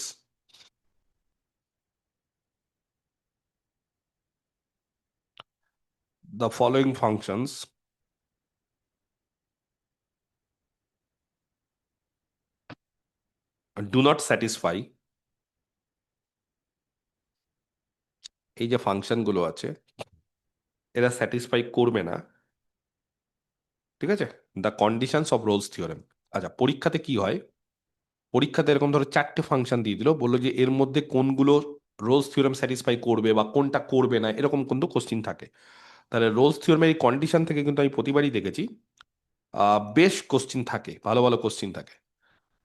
আর এবার যদি বা এসএলএসটি 3-তে যদি এসএসসির বদলে পিএসসি কোশ্চিন করে, তাহলে দেখবে কোশ্চিনের প্যাটার্ন পুরো চেঞ্জ হয়ে গেছে। প্যাটার্ন মানে কি, অঙ্ক তো সিলেবাস চেঞ্জ হয় না, কিন্তু যেই টাইপের এসএসসিতে কোশ্চিন তোমরা করেছো বা বংশীধর সাউটাও ফলো করো, দেখবে পিএসসি কিন্তু পুরো অন্য টাইপের করে, মানে ওই ধাঁচের বা ওই ধরনের অঙ্ক খুব কমই পাবে। তার ফলে তখন তোমার মনে হবে যে কোশ্চিন হয়তো আননোন দিয়েছে, কমন পাচ্ছি না, কিন্তু না, তখন একটু চেঞ্জ হয়ে যায়। তো এই টাইপের কোশ্চিন অনেক সময় আসতে পারে যে 4টে ফাংশন দিয়ে দিল, বললো কে এর মধ্যে রোলস থিওরেমের কোনো কন্ডিশন স্যাটিসফাই, 3টে কন্ডিশন স্যাটিসফাই করে না, বা কারা স্যাটিসফাই করে, এরকমও বলতে পারে। তো আমি একটা একটা করে ফাংশন দিচ্ছি। 1 নম্বর, আচ্ছা সলিউশন বলছি পরে, আগে কোশ্চিনটা দিয়ে দিই। ফলোইং বলেছি তো, 1 নম্বর, fx equal to 1 minus mod of x minus 1, ভালো করে ফাংশনটা দেখবে, খুব সুন্দর ফাংশন, অন ক্লোজ 0,2-তে। যত এগুলো প্র্যাকটিস করবে তত ভালো। আর তোমাদের বলবো বই থেকে বাকি অন্যান্য যে কোনো যার বই পড়ো, সেই বই বা স্কেম মাপা থেকে আরো অনেক অঙ্ক আছে দেখবে এক্সারসাইজে, সেগুলোও করবে। কারণ সব তো এক্সারসাইজ করানো সম্ভব হয় না, এটা তুমি অনার্স পড়াচ্ছি না। তার ফলে আমি মোটামুটি তোমাদের বেশ কিছুটা করিয়ে দেবো, বাকিটা একটু তোমরা যদি নিজেরাও প্র্যাকটিস করো তাহলে অনেক কনসেপ্ট আরো ক্লিয়ার হবে। আর আরেকটা হচ্ছে 1 মাইনাস এক্স মাইনাস 1 তার হোল টু দি পাওয়ার 2-এর 3, ঠিক আছে। আচ্ছা, এইটা হচ্ছে ক্লোজ 0,2-তে। এই দুটো ফাংশনের মধ্যে বলছে দেখাও যে এই দুটো ফাংশনই রোলস থিওরেম স্যাটিসফাই করছে না। আমি বলে দিয়েছি কিন্তু এখানে করছে না, পরিষ্কার বলে দিয়েছি। তার ফলে এখানে কিন্তু খুব একটা কিছু মনে রাখার কিছু নেই। কিন্তু পরীক্ষাতে যদি এই ফাংশনগুলো আসে, তাহলে চোখ বন্ধ করে বলে দিতে পারবো, হ্যাঁ এটা তো স্যার করেছিল, তাহলে এটা রোলস থিওরেম স্যাটিসফাই করে না। বা এটা তো চেনা পরিচিত লাগছে, স্যার মনে হয় করিয়েছে, স্যারের খাতায় আছে, তাহলে রোলস থিওরেম স্যাটিসফাই করে না। এই হচ্ছে বিষয়, ঠিক আছে। ওকে, তাহলে আমরা রোলস থিওরেম স্যাটিসফাই করছে না, কোন কোন কারণে করছে না বা কি করছে না তাহলে দেখিনি। আচ্ছা, দেখি তো কেউ বলতে পারো কিনা যে এটা কেন রোলস থিওরেম স্যাটিসফাই করছে না, এরকম কোনো উত্তর। প্রথমটা ডিফারেন্সিয়েবলই হবে না, ডিফারেন্সিয়েবল মড হবে না, ফাংশন আছে এক্স ইকুয়াল টু নয়, x is one equal to পয়েন্টটা 1। ডিফারেন্সিবল নয়। ইয়েস, মড বুঝতে হবে, এখানে মড এক্স নেই, কিন্তু মড এক্স যদি থাকে তাহলে মড এক্স কিন্তু 0-তে ডিফারেন্সিবল হয় না, কিন্তু এখানে মড অফ এক্স মাইনাস 1 আছে। 1 ইন হবে স্যার না। এটা 1 এর ডিফারেন্সিবল হবে না। ইয়েস, আর তাহলে স্যার সেম। পরেরটা তো পলিনোমিয়াল, আচ্ছা, কিন্তু প্রথমটা এক এক করে আসি। মড অফ এক্স মাইনাস 1 এটা ডিফারেন্সিবল নয়, স্যার পরেরটাতেও আবার প্রথমটা কি দাঁড়াও, পরেরটা তুমি বলবে, তোমাকে আমি সুযোগ দিব। আগে আমি এটা লিখবো, তারপর পরেরটা। আগে এটা বলছে ডিফারেন্সিয়েবল নয়। কোথায় নয় এটা বলতে হবে, একে নয়। তাহলে এই যে ইন্টারভালটা দিয়েছে, সেই ইন্টারভালটা যদি 1 থেকে 2 হতো গো, তাও স্যার হতো না, তাও তো এক, না স্যার তাও না হতো। ডিফারেন্সিয়েবল হয়ে যেত, কারণ ওপেন ওয়ান ওয়ান পয়েন্ট থেকে হয়ে থাকছে যেত, না, ওপেন নট ইন্টারভ্যাল। হবে। না না শুধু হ্যাঁ ডিফারেন্সিয়েবল। আর 3 নম্বর কন্ডিশনটা, 3 নম্বরটা 1 থেকে 2 হলে 3 নম্বরটা শুধু ডিফারেন্সিয়েবল দেখতে গেলে এখন, আর 3 নম্বর না কন্ডিশনটা না দেখলে না। স্যার, হতো না। F1 আর F2 টা সেম হবে না হয়তো। তাহলে ধরো পরীক্ষাতে 0,2 নেই, 1,2 আছে, হতেই পারে। তখন তুমি বললে ও 0,2তে তো একে ডিফারেন্সিয়েবল হয় না, তাহলে 1,2 মানে ওপেন নিতে হবে, তাহলে তো মনে হয় হয়ে যাবে। না, F1 আর F2 বের করে দেখো, সমান হয় না। ওটাকেও চেক করতে হবে আমাদের স্যার সবকিছু। এখানে ইজ নট ডিফারেন্সিয়েবল। হ্যাঁ, ইজ নট ডিফারেন্সিয়েবল। নট ওই যে নট, ওই যে কি একটা বলতে গিয়ে তখন আমার লেখাটা গন্ডগোল হয়ে গেল। Is not differentiable. তাহলে আমাদের কিন্তু পরীক্ষার সময় না চোখ কানটা খোলা রাখতে হয়। বারবার করে বলছি, অঙ্ক শেখা আলাদা জিনিস, আর পরীক্ষার হলে উপস্থিত বুদ্ধিটা আলাদা জিনিস, যেটা 80% ছাত্রছাত্রীর মধ্যে থাকে না। মাথা কাজ করে না, মাথাটাকে ঠান্ডা রাখতে হবে। তোমার মাথা তোমাকেই ঠান্ডা রাখতে হবে। ঠিক আছে? আচ্ছা, কোথায় এটা বলে দিই, আগে বলে দিই, x=1 পরিষ্কার ভাবে বলে দিই। তাহলে যেহেতু x=1 ফাংশনটা ডিফারেন্সিয়েবল নয়, তাহলে ফাংশনটা কি করছে, তাহলে দেন f, হ্যাঁ, ডাজ নট স্যাটিসফাই,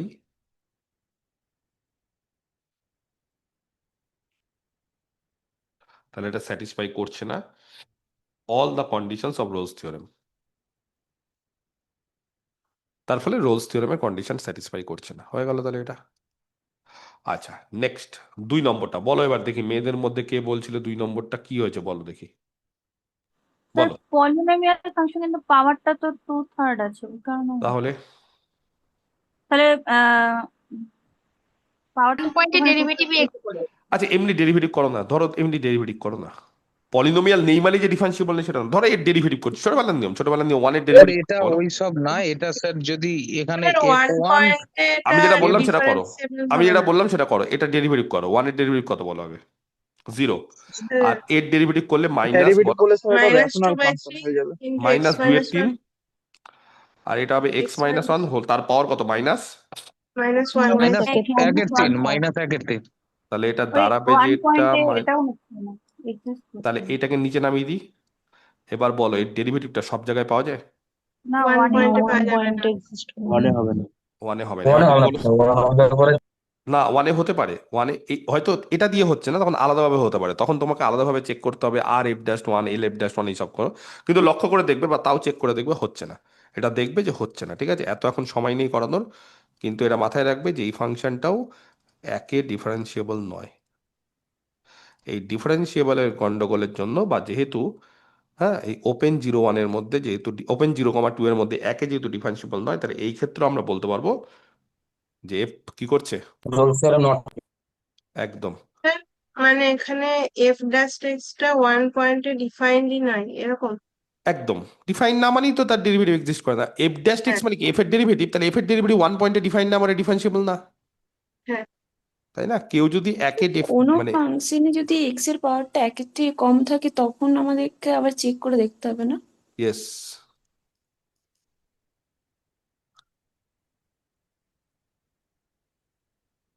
চেক করে দেখে নিতে হয়।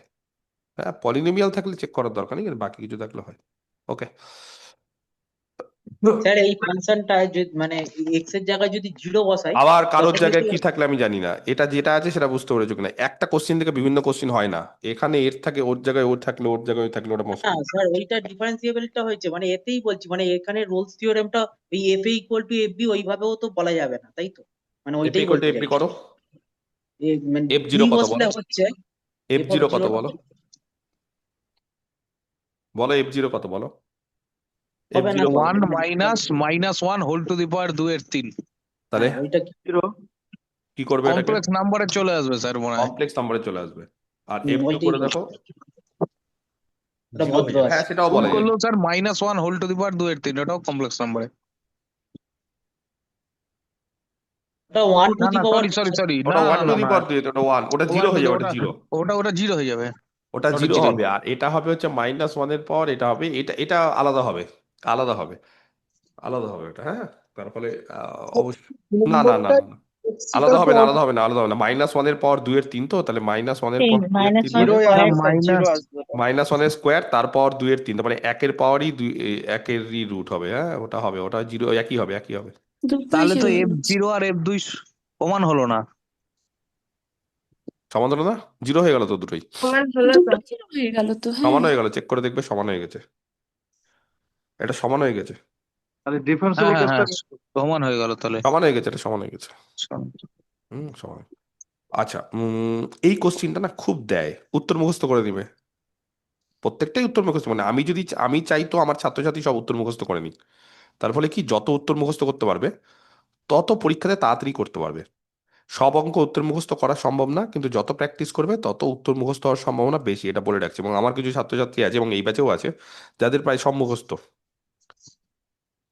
আচ্ছা, মাইকটা স্যার বন্ধ, ভুলিয়ে যায়, বারবার, হ্যাঁ পরীক্ষায় বলো। একটুখানি রাফ রাফ করে দেখে নিলে উত্তরটা মনে থাকে। হ্যাঁ তাহলে ভালো, যত তাড়াতাড়ি করা যায়, যত তাড়াতাড়ি সম্ভব। আচ্ছা, প্রমাণ করো এই যে ইকুয়েশনটা, এটা খুব আসে, এটা ক্লাসিক্যাল অ্যালজেব্রারও কোশ্চিন। কারণ ক্লাসিক্যাল অ্যালজেব্রাতে যখন থিওরি অফ ইকুয়েশন আমি করাবো, বা তোমরা যদি করে থাকো তাহলে দেখবে সেখানেও রোলস থিওরেম কিন্তু হয়, কারণ ওখানেও পলিনোমিয়াল আছে, ওখানে রোলস থিওরেম। তো এই অঙ্কটা খুব পপুলার একটা অঙ্ক, এবং এটার উত্তর প্রায় প্রতিজনেরই মুখস্থ। এই যে একটা 3 ডিগ্রি ইকুয়েশন আছে, এই 3 ডিগ্রি ইকুয়েশনের কেউ বলতে পারবে কটা রুট থাকবে? রিয়েল রিয়েল হলে রুট তো হবে। রিয়েল রুট হবে। তিনটা রিয়েল রুট থাকবে, হ্যাঁ, যদি রিয়েল রুট রিয়েল কটা হয় থাকবে? এমনি তো 3টে রুট হয় থাকে। হয় একটা নয় তিনটা। না, অ্যাট মোস্ট স্যার এর একটাই থাকবে। এর একটাই থাকবে। না, এর একটাই থাকবে, এমনি ডিগ্রির হয় আর একটা নয় কমপ্লেক্স তিনটা থাকে। কনজুগেট থাকবে আগে। এই যে ফাংশনটা যেটা নিলাম, বা এই যে ইকুয়েশনটা যেটা নিলাম, সেই ইকুয়েশনের নর্মালি কি থাকতে পারে না থাকতে পারে সেটাতে আসছি, কিন্তু এর বলছে একটাই রিয়াল রুট থাকবে। আচ্ছা, এটা অনেক রকম ভাবে করা যায়, অনেক রকম ভাবে। সবার আগে আমি কয়েকটা জিনিস একটু বুঝিয়ে দিই। এই ইকুয়েশনটা 3 ডিগ্রি, 3 ডিগ্রি ইকুয়েশন। মনে রাখবে, যখনই কোনো ইকুয়েশন 3 ডিগ্রি হোক, 4 ডিগ্রি হোক, 5 ডিগ্রি হোক, যাই হোক, এরকম একটা ছক করে নেবে, সুবিধা হবে তাহলে। 3 ডিগ্রি ইকুয়েশনে 3টে রুট থাকে, 3 ডিগ্রি ইকুয়েশনে 3টে রুট থাকে, এরকম একটা থিওরেম আছে ক্লাসিক্যাল অ্যালজেব্রা, যে n ডিগ্রি ইকুয়েশনের n খানা রুট থাকবে, সে রিয়াল হোক বা কমপ্লেক্স হোক, কিন্তু n ডিগ্রি ইকুয়েশনে n খানা রুট। তাহলে 3 ডিগ্রি ইকুয়েশনে 3খানা রুট। একটা পসিবিলিটি আছে 3টে রুটই রিয়াল। একটা কি পসিবিলিটি, যে 3টে রুটই রিয়াল। আর আরেকটা পসিবিলিটি আছে, মনে রাখবে, হ্যাঁ, রুট যদি কমপ্লেক্স হয়, যদি কোফিসিয়েন্ট রিয়াল হয়, তাহলে কমপ্লেক্স রুটে সবসময় জোড়ায় জোড়ায় থাকে, মানে একটা কমপ্লেক্স রুট থাকলে তার কনজুগেটটাও থাকে। তার ফলে কমপ্লেক্স একটা হতে পারে না। তাহলে আরেকটা পসিবিলিটি কি, যে একটা রিয়াল রুট আর দুটো কমপ্লেক্স, এটা কিন্তু মাথায় রাখবে। বুঝতে পারা গেছে? কমপ্লেক্স রুট যদি কোনো একটা ইকুয়েশনের কোফিসিয়েন্ট রিয়াল হয়, তাহলে কমপ্লেক্স রুট জোড়ায় জোড়ায় থাকে, একটা যদি আলফা প্লাস আই বিটা হয় আর একটা আলফা মাইনাস আই বিটা। তাহলে এই যে অঙ্কটা যেটা আমি দিলাম, এই অঙ্কের ক্ষেত্রে কি, এই অঙ্কের ক্ষেত্রে তাহলে এই অঙ্কের ক্ষেত্রে তাহলে 3টে রুট আছে, তার মধ্যে 3টে রিয়ালও হতে পারে, আবার একটাও রিয়াল হতে পারে। কোশ্চিনটা দেখে বুঝতে পেরেছি আমি কি বলেছি। আমি বলেছি যে এর একটাই রিয়াল রুট থাকবে, তার মানে বাকি 3টে রিয়াল, মানে বাকি অপশনটা হবে না, ভুল হবে। তার মানে বাকি দুটো কমপ্লেক্স রুট থাকবে। এবার কোশ্চিনটা হচ্ছে এটা কি করে প্রমাণ করব। অনেক পদ্ধতি আছে, আমি রোলস থিওরাম দিয়েও করতে পারি। মানে এটা কি হয়, এটা পরীক্ষার হলে না, পরীক্ষার হলে আমি যে মেথডেই করাই, এই অঙ্কের সত্যি কথা বলছি, উত্তর যদি না এটাকে জানা থাকে, তাহলে যে মেথডেই তুমি করো সময় লাগবে। এই সময় আমি দিতে পারবো না, কারণ এগুলো কমন কোশ্চিন, এগুলোর জন্য আমি সময় দিতে পারবো না। আমি বলে না, আমার ছাত্রদেরকেও আমি চাইবো না যে সময় কেউ দিক। তার ফলে এগুলো করানোর উদ্দেশ্যই হচ্ছে উত্তরগুলো একদম মুখস্থ করে দেওয়া। তো ধরো যদি কেউ ধরে নেয় যে এই ফাংশনটাকে আমি এফএক্স নাম দিচ্ছি, এটা হচ্ছে এফএক্স। তো এফএক্স এর ক্ষেত্রে কি হয় বলো, x-1 তার হোল কিউব প্লাস x-2 তার হোল কিউব প্লাস x-3 তার হোল কিউব আর প্লাস x-4 তার হোল কিউব। এবার কাউকে বললাম এর ডেরিভেটিভ বের করো। ডেরিভেটিভ করলে 3কে কমন নাও, তাহলে x-1 তার হোল স্কোয়ার প্লাস x-2 তার হোল স্কোয়ার প্লাস x-3 তার হোল স্কোয়ার প্লাস x-4 তার হোল স্কোয়ার। চলবে? এবার দেখো যেহেতু ভেতরে সব হোল স্কোয়ার আছে এরা কোনোদিন নেগেটিভ হতে পারে না, তার ফলে f dash x greater than equal to zero. আর এফ ড্যাশ এক্স যদি greater than equal to zero হয় তাহলে এফ হচ্ছে সবসময় একটা ইনক্রিজিং ফাংশন হয়। এফ কি হয়? একটা ইনক্রিজিং ফাংশন। এবার কোশ্চিনটা ভালো করে বুঝতে হবে। এফ যদি ইনক্রিজিং হয়, আমি এরকম ছবি এঁকেছিলাম এবং বলেছিলাম যে এই রেজাল্টটা কিন্তু কাজে লাগাবো এবং বারবার করে, তাহলে এফ যদি একটা ইনক্রিজিং ফাংশন হয় অন আর রিয়ালে, এটা সব জায়গাতে, হ্যাঁ এটা গোটা রিয়ালে, এটা যে কোনো তুমি রিয়ালে নাও কোনো অসুবিধা নেই। তাহলে ধরো একটা ফাংশন ইনক্রিজিং হচ্ছে, ব্যাপারটা ভালো করে বুঝতে হবে। একটা ফাংশন ইনক্রিজিং হচ্ছে, একটা ফাংশন ধরো বাড়ছে, বাড়তে যদি শুরু করে না, জানো এর রুট মানে কি?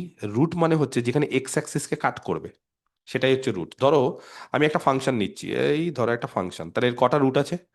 এটা একটা রুট, এটা একটা রুট, এটা একটা রুট, এটা একটা রুট, চারটে রুট। যদি বলো কেন স্যার কি করে বুঝছেন ছবি থেকে চারটে রুট? কারণ চারবার এক্স অ্যাক্সিসকে কাট করেছে, এক্স অ্যাক্সিসকে কাট করা মানেই ওটা ইকুয়াল টু জিরো, জিরো মানেই তো সেটা রুট হয়ে যাবে, তাই না? তার ফলে কেউ যদি ইনক্রিজ করতে থাকে, এটা যেরকম একবার কি একবার আস্তে আস্তে কমছে আবার বাড়ছে আবার কমছে আবার বাড়ছে, না এটা ইনক্রিজিং না ডিক্রিজিং, কিন্তু কেউ যদি ইনক্রিজিং বা ডিক্রিজিং হয় তাহলে সে কবার এক্স অ্যাক্সিসকে কাট করতে পারে? ম্যাক্সিমাম। ধরো কেউ ইনক্রিজিং, ধরো কেউ এখান থেকে আস্তে আস্তে বাড়ছে, ইনক্রিজিং, আর কিন্তু সে এইভাবে ঘুরে আসবে না। তাহলে কেউ যদি ইনক্রিজিং হয় তাহলে সে এক্স অ্যাক্সিসকে একবারই কাট করতে পারে ম্যাক্সিমাম।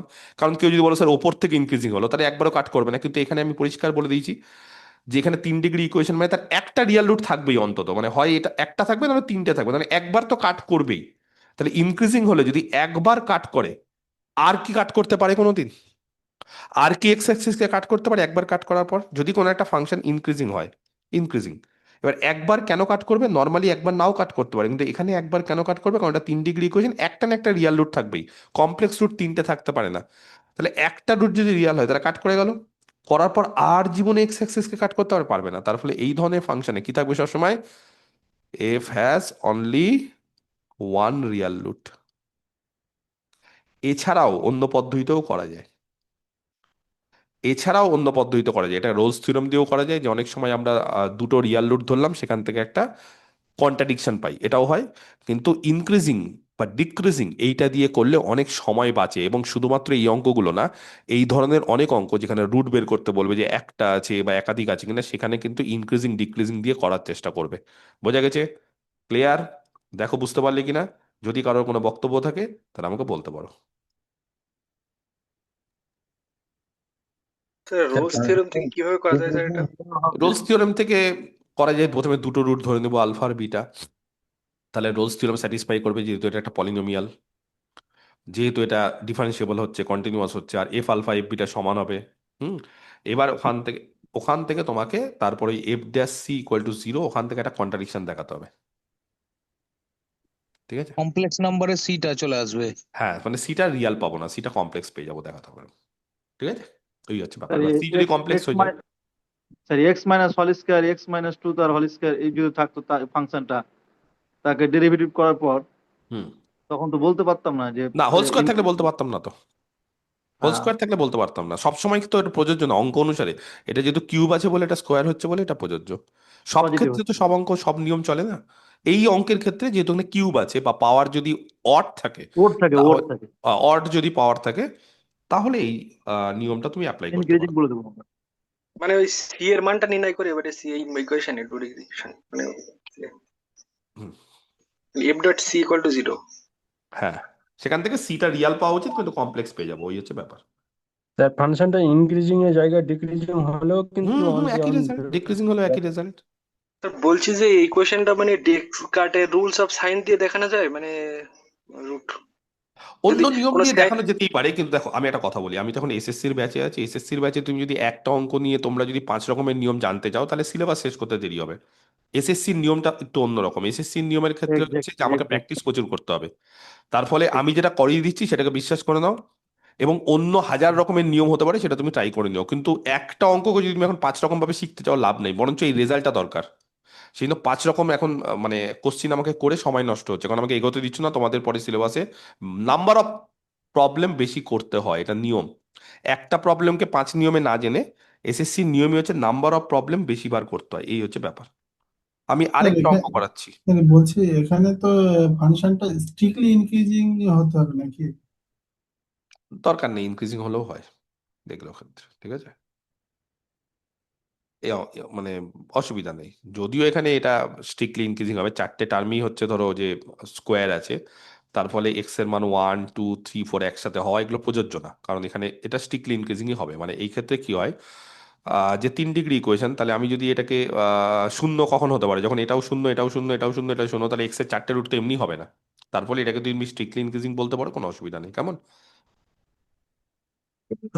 কথাটা বুঝতে পারলে? জিরো হতে পারে না এটা। জিরো হতে গেলে এক্স এর চারটে মান দরকার, একটা 1 একটা 2 একটা 3 একটা 4।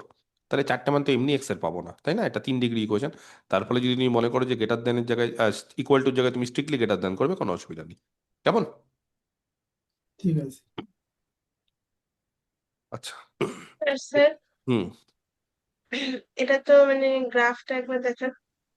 কার গ্রাফটা এটা? হ্যাঁ, হুম, এটা তো এক্স অ্যাক্সিস বরাবর মানে এক্স ইকুয়াল টু আমি এটার গ্রাফ ওয়াই ইকুয়াল আঁকিনি, টু জিরো এটার হতে গ্রাফ পারবে আমি না। আঁকিনি।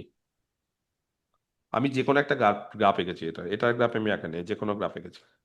আচ্ছা স্যার। স্যার এটার রিয়েল রুটটা পজিটিভ বা নেগেটিভ এটা কি বলা যাবে এখান থেকে? বলা যেতে পারে, তখন আমাকে ডেকার্টস রুলটা অ্যাপ্লাই করে দিতে পারে, বা স্টার্ম বলে আরেকটা ইয়ে আছে, ওটাও করা যেতে পারে। সেটা ক্লাসিক্যাল অ্যালজেব্রা জিনিস, যখন ক্লাসিক্যাল অ্যালজেব্রা করাবো তখন। এখন ডেরিভেটিভ নিয়ে কাজ, এখন ডেরিভেটিভের জিনিস, শুধু কটা রুট আছে কি কি রুট আছে ওগুলো ক্লাসিক্যালের জিনিস। আমি একটা ফাংশন নিচ্ছি, F X equal to x, sorry F X equal two mod x. এই যে ফাংশনটা মনে রাখবে, প্লাস তোমরা সকলেই জানো যে এই ফাংশনটা জিরোতে ডিফারেন্সিয়েবল হয় না, এটা সকলেই জানো। F is not differentiable at zero. এটা নিয়ে নতুন করে কিছু বলার নেই।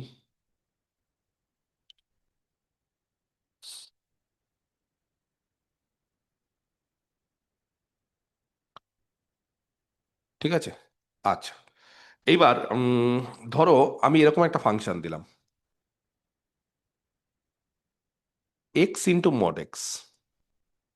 এবার অনেক ছাত্রছাত্রী আছে যারা মড এক্স দেখেই সঙ্গে সঙ্গে ডিসিশন তৈরি করে দেয় যেটা ডিফারেন্সিয়েবল না, কিন্তু ধারণাটা ভুল। বলছে মড এক্স এর সঙ্গে যদি আমি এক্স গুণ করি তাহলে ফাংশনটা ডিফারেন্সিয়েবল হয়ে যায়।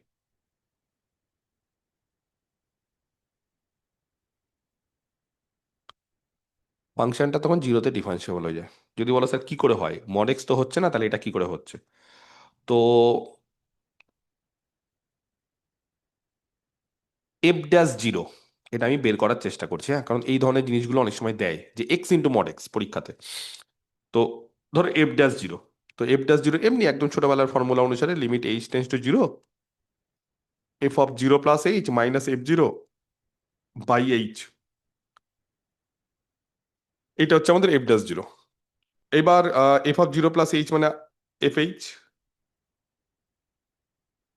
আর এখানে হচ্ছে minus F zero by H. এবার এফ এইচ মানে যেহেতু ফাংশনটা হচ্ছে এক্স ইন্টু মড এক্স, তাহলে এফ এইচ হবে এইচ ইন্টু মড এইচ। আর এফ জিরো তুমি এক্স এর মান জিরো বসিয়ে দেখো, এটা জিরোই হবে, বাই এইচ। তার মানে যেটা দাঁড়ালো limit H tends to zero, H into mod H by H. এবার একটা করে এইচ কেটে দিতে পারি। যদি বলো কেন স্যার, কারণ কারণ হুম এখানে কি হবে বলো, কারণ এখানে এই এইচটা যেহেতু টেন্স টু জিরো, তাহলে H not equal to zero, এই অবধি হলো। এইবার মড এইচ আছে, হ্যাঁ, এই জায়গাটা মাথায় রাখতে হবে। আমি আর এফ ড্যাশ জিরো করছি, আর এফ ড্যাশ জিরো মানে limit H tends to zero plus একই জিনিস F of zero plus H minus F zero by H. এবার চেঞ্জেস কি হবে, খালি যখনই জিরো প্লাস হবে তখন মড এইচ এর মানটা কি হবে জানো? ব্যাপারটা তো একই থাকবে, তখন মড এইচ এর মানটা হয়ে যাবে প্লাস এইচ। যেহেতু H tends to zero plus, তাহলে মড এইচটা প্লাস এইচ, আর প্লাস এইচ হোক, কিন্তু এইচ যেহেতু জিরোতে আছে তাহলে এটা হয়ে যাবে জিরো। আর কেউ যদি বলো যে স্যার এল এফ ড্যাশ জিরোটা কত আসবে, এল এফ ড্যাশ জিরো হবে limit H tends to zero minus, এখানে কিন্তু মড এইচ ছিল, ব্যাপারটা একই। ঠিক আছে, limit F of zero plus H minus F zero by H. তবে এখানে কি হবে তখন, যেহেতু এখানে জিরো মাইনাস, জিরো মাইনাস থাকার দরুন মড এইচ এর মানটা তখন জিরোর থেকে কম, তার মানে মাইনাস এইচ হয়ে যাবে। কিন্তু একটা জিনিস লক্ষ্য করো, মড এইচ মাইনাস এইচ হলেও এইচ যখন জিরোর দিকে যাচ্ছে তখন এটা জিরো হবে। তার ফলে এল এফ ড্যাশ জিরো আর আর এফ ড্যাশ জিরো কিন্তু সমান, এবং এল এফ ড্যাশ জিরো আর আর এফ ড্যাশ জিরো যদি সমান হয়ে যায় তাহলে এই যে ফাংশনটা এটা কিন্তু ডিফারেন্সিয়েবল হয়ে যাবে জিরোতে। এই ফাংশনটা কিন্তু জিরোতে ডিফারেন্সিয়েবল হবে। কোন ফাংশনটা? যেটা পরে লিখলাম, এইটা না, এইটা। বোঝা গেছে? তার ফলে শুধু যদি মড এক্স থাকে তাহলে আলাদা ব্যাপার, কিন্তু মড এক্স এর সঙ্গে যেটা এক্স থাকে তাহলে আলাদা ব্যাপার। বা পরীক্ষাতে অনেক সময় কি করে, এরকমও দিয়ে দেয়, মড এক্স তার পাওয়ার 1-এর থেকে বাড়িয়ে 3-এর 2 করে দিল। তোমরা কেউ কি বলতে পারবে যে এই ফাংশনটা ডিফারেন্সিয়েবল জিরোতে হবে কি হবে না? হবে হবে তো। ডিফারেন্সিয়েবল। হবে। কেন মড এক্স দেখে যদি ঘাবড়ে যাচ্ছ? বলছি আগেরটার ছবি একটু এঁকে দেখাবেন sir, X mod X X two এর। দি পাওয়ার হাফ থাকছে ওই জন্য। একের পাওয়ার একের থেকে পাওয়ার বেশি হলে হবে। একের থেকে বড়। আগেরটার ছবি হচ্ছে একটা এক্স স্কোয়ার হবে পজিটিভ আর নেগেটিভ হবে মাইনাস এক্স স্কোয়ার। যে বললে স্যার আগেরটা ছবি এঁকে দেখান, আগেরটা যখন এক্স যখন পজিটিভ তখন এটা এক্স স্কোয়ার হয়ে যাবে। এক্স স্কোয়ারের ছবি জানো? Parabola type. X parabola. কিউবের মতন ছবিটা আর হবে অনেক। প্যারাবোলা। আর যখন ওয়াই ইকুয়াল যখন এক্সটা নেগেটিভ তখন এটা হয়ে যায় মাইনাস এক্স, মানে minus x square. Minus x স্কোয়ারের ছবি জানো? মাইনাস হ্যাঁ, মাইনাস এক্স স্কোয়ার নিচ দিকে হবে। স্যার ওটাও প্যারাবোলা, নিচের দিকে ওপরের দিকে। ওটাও নিচের প্যারাবোলা দিকে। নিচের দিকে, তার ফলে দুটোই প্যারাবোলা, কোনো সমস্যা হবে না। স্যার মানে এক্স কিউবের মতো দেখতে। ইয়েস, কিউবটা না, কিউবটা আরো শার্প হয়। স্যার এই ফাংশনটা কি সব জায়গায় ডিফারেন্সিয়েবল ওই প্যারাবোলা এক্স মড টাইপের এক্সটা? আচ্ছা পরেরটা, এটাও কিন্তু ডিফারেন্সিয়েবল। যদি বলো স্যার কেন এটা ডিফারেন্সিয়েবল, আমাকে বলতে দাও কেন এটা ডিফারেন্সিয়েবল। কারণটা হচ্ছে আবার একই লজিকে, একই লজিক, ঠিক আছে? যদি তুমি চেক করতে যাও, কি চেক করবে বলো? আর এফ ড্যাশ জিরো শিখতে গেলে এখন শিখে নাও এই জিনিসগুলো। হ্যাঁ, পরীক্ষার হলে কিন্তু এগুলো মনে রাখতে হবে, খালি উত্তর মুখস্থ রাখতে হবে যে স্যার বলে দিয়েছো। মানে অ্যাকচুয়ালি কি বলতো, মডেক্সের পাওয়ার 1-এর থেকে বেশি হয়ে গেলেই দেখো কি হয়। আচ্ছা, এটা আর মানে এটা 0+, হ্যাঁ, লিমিট এইচ টেন্স টু 0+। আচ্ছা এফ এইচ, তাহলে এফ এইচ মানে কত হবে? মড এইচ তার পাওয়ার 3-এর 2 হবে, মাইনাস এফ জিরো কত, 0 বাই এইচ। এবার মড এইচ আছে 0+, মড এইচ কত হবে বলো? 0+, মড কি হবে? জিরো। এবার একটা করে এইচ কেটে দাও, একটা করে এইচ কেটে দিলে এইচ এর পাওয়ার ওপর নিচে হাফ থাকবে, তার ফলে এটা 0 হবে। কিন্তু যদি শুধু মড এইচ থাকতো তখন কিন্তু এই এইচ করে গোটা এইচটা কেটে যেত, গোটা এইচটা কেটে এখানে 1 থাকতো, তার ফলে এখানে 0 আনতে পারতাম না। আর 0 যদি না আনতে পারি তাহলে লেফটে দেখো কি সমস্যা হবে তখন। বুঝতে পেরেছো? যদি শুধু মড এইচ থাকতো তাহলে কি সমস্যা হতো বুঝতে পেরেছো? মানে এখানে তখন 1 চলে আসতো, আর 1 আসলে তখন কি হতো, ওহো 1 মিনিট, এটা ভুল লিখলাম, এইচ মাইনাস।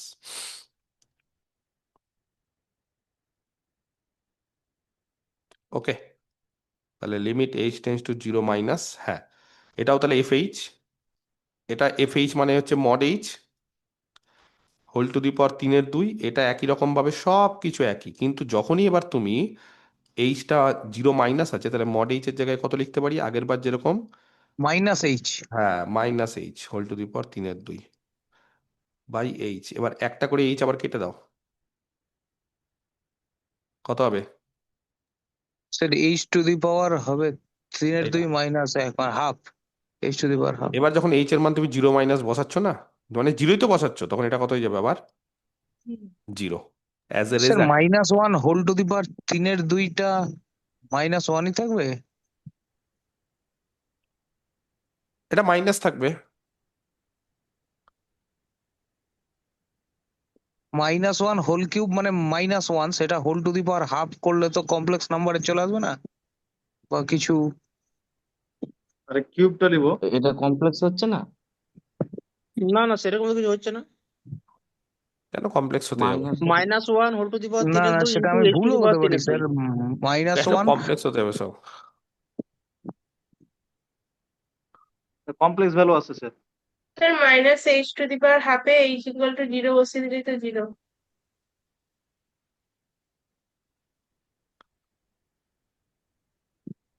স্যার এখান থেকে যদি এইচটা কমন নেওয়া হয়। এখান থেকে শুধু এইচ কমন দিলাম, হ্যাঁ। মাইনাস এটা থাক, এটা শুধু এইচটা কমন নাও। মাইনাসটা থাক, মাইনাস কমন নিচ্ছি। মাইনাসটা থাকলে স্যার একটা তো রিয়েল রুট পাবো তাই না? -1 এর পাওয়ার 3 এর 2 মানে তো -1 whole to the power half মানে -1 মানে cos pi plus i sin pi whole to the power half. তো cos pi plus 2k pi by 2 plus i sin pi. তুমি দাঁড়াও, তুমি থামো, খালি কমপ্লেক্সে ঢুকে যাচ্ছে ঢুকে। আমি ফর্মুলা তোমার কাছে জানতে চেয়েছি, যেটা বলা সেটা আননেসারি গল্প। -2k পাই ফর্মুলা বলছে। হ্যাঁ ঠিক আছে ঠিক আছে। এখান থেকে একটা এইচ কে বের করো, মাইনাস ফাইনাস রাখো, মাইনাসের কোনো কিছু আমি চেঞ্জ করতে বলছি না। স্যার মাই- -h একটা আর একটা হচ্ছে -h⁻হাফ রাখলে হ্যাঁ, তাহলে আপনার নিচের হাফ একটা প্লাস এইচ হাফ কেটে প্লাস যাচ্ছে। এক কত হয়? হাফ প্লাস এক কত হয়? হ্যাঁ -h⁻হাফ হবে উপরে শুধু, সেই জিরোই হচ্ছে লিমিটটা। ঠিক আছে, ঠিক আছে আমরা কিনা? লিখতে পারি -h into -h whole to the power half. একদম, -h into -h whole to the power half, তাই তো? -h ইন্টু, মোদ্দা কথা এটাকে কাটাকুটি করে দেখবে, এটা জিরো হবে। h into দাঁড়াও, h লেখাটা into -h to the power half h into minus h -h to whole to the the power power half. half এটা কত স্যার হয়? আগে একটা -h হবে, মাইনাস -h হবে স্যার। এটা -h। হ্যাঁ, এবার h কেটে যাচ্ছে স্যার, এবার h কেটে যাচ্ছে, তাহলে -1, মোট কথা এটা জিরো হয়ে যাচ্ছে, h কেটে গেল। জিরো হয়ে যাচ্ছে, h এর মান জিরো। মাইনাস কেন হলো স্যার? আরে সূচক ইন্ডেক্স। আরে -1 এর পাওয়ার এখানে কত আসছে? 1। আর এখানে -1 কটা আছে? হাফ। ওর কমপ্লেক্স ছাড়া মাথাতেই ঢুকছে না। ইন্ডেক্স তাহলে ইন্ডেক্স যোগ, স্যার, ক্লাস 9 এর ইন্ডিসেস চ্যাপ্টারে আছে এটা, হ্যাঁ ও কমপ্লেক্সে ও ঢুকে, বেশি 9 জেনে গেছে তো করলেই ওটাই হয়ে প্রবলেম হয়ে যাবে। গেছে। ও কমপ্লেক্সে ঢুকে যাচ্ছে, ঘুরে ফিরে বারবার করে যখন হাফ দেখছে ও কমপ্লেক্সে ঢুকে যাচ্ছে। এফ ইজ এইচটা ডিফারেন্সিয়েবল। তো লেস দ্যান জিরো, তাহলে -h তো পজিটিভ হচ্ছে না? একদম, এইচটা যেহেতু লেস দ্যান জিরো, তাহলে -hটা পজিটিভ হচ্ছে, তার ফলে এখানে কমপ্লেক্সের কোনো গল্প নেই। হয়েছে? তাহলে এটা কত হয়ে যাবে? এক্সটা হচ্ছে জিরোতে ডিফারেন্সিয়েবল, কেমন? এবং মনে রাখবে শুধু 3/2 না, মানে মড এক্স এর পাওয়ার যদি 1 থেকে বেশি হয়ে যায়, কি বললাম? মড এক্স এর পাওয়ার যদি 1 থেকে বেশি হয়ে যায়,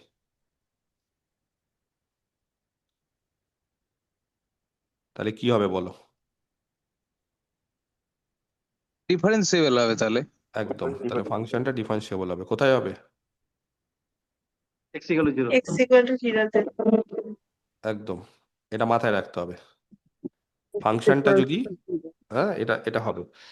আর এরকমও যদি হয়, আরেকটা দিয়ে দিই, জিরো ছাড়া বাকি কোনো পয়েন্টে হবে না? না বাকি কোনো পয়েন্টে সমস্যা নেই, বাকি কোনো পয়েন্টে এমনিও কোনো সমস্যা নেই। হ্যাঁ, তাহলে বাকি কোনো একটা আরে হয়ে যাবে। বাকি কোনো পয়েন্টে কোনো সমস্যা নেই।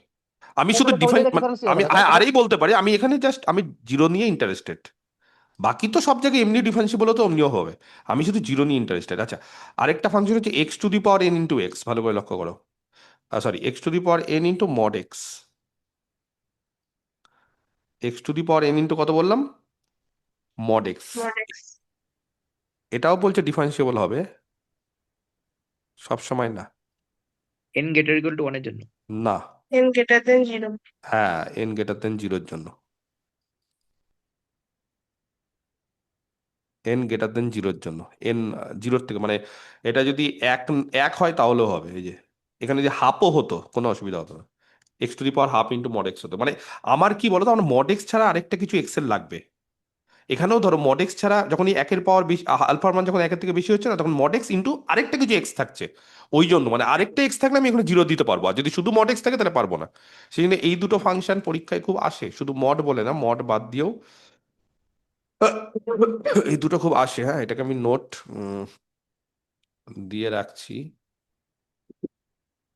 এটা 1 এটা 2, এই দুটো খুব আসে। বিশেষ করে মানে যে কোনো একটা কিছু এর মধ্যে থেকে একটা আসতে পারে, ঠিক আছে? x two the power n এর জায়গায় sin x থাকলে তো ডিফারেন্সিয়েবল হবে। এটা তো প্রচুর জিনিস থাকলে অনেক কিছুই হতো, বিভিন্ন ফাংশন থাকলে বিভিন্ন। আমি এখানে শুধু মডটা নিয়ে আলোচনা করছি, ঠিক আছে? আমি এখানে শুধু মডটা নিয়ে আলোচনা করছি, মডের ইয়ে। আচ্ছা, আজকে আমি একটু সব দেরি করে, জায়গায় ডিফারেন্সিয়েবল হবে, মানে হ্যাঁ ডিফারেন্সিয়েবল এভরিওয়্যার তো। হ্যাঁ হ্যাঁ হ্যাঁ, এভরিওয়্যার এভরিওয়্যার, সব জায়গাতেই। আচ্ছা আচ্ছা, ঠিক আছে ঠিক আছে। স্যার নোটের 2 নম্বরটাই হ্যাঁ বলো। n ইকুয়াল টু যদি না, আচ্ছা ঠিক আছে স্যার, বুঝতে পেরেছি। বুঝেছো? আচ্ছা। Ah hmm h tends to zero minus ওটা করলেন না, ওটা ঠিক বুঝতে পারলাম না। কোনটা গো? ওটা তো h minus h to the power ছিল, ইকুয়াল টু জিরো করলেন তার আগেরটা। এখানে মানে এখানে না এখানে? তার উপরেরটা এখানে? এল এফ ড্যাশ জিরো যেটা বের, হ্যাঁ ওইটা হ্যাঁ হ্যাঁ হ্যাঁ, বলো। মাইনাস এইচ টু হচ্ছিল তো। এই তো মাইনাস, এখানে একটা হচ্ছে মাইনাস, এখানে মাইনাস এক, মাইনাসের পাওয়ার হাফ, তাহলে মাইনাস এক আর মাইনাস হাফ মানে মাইনাস তিন আর দুই এখান থেকে।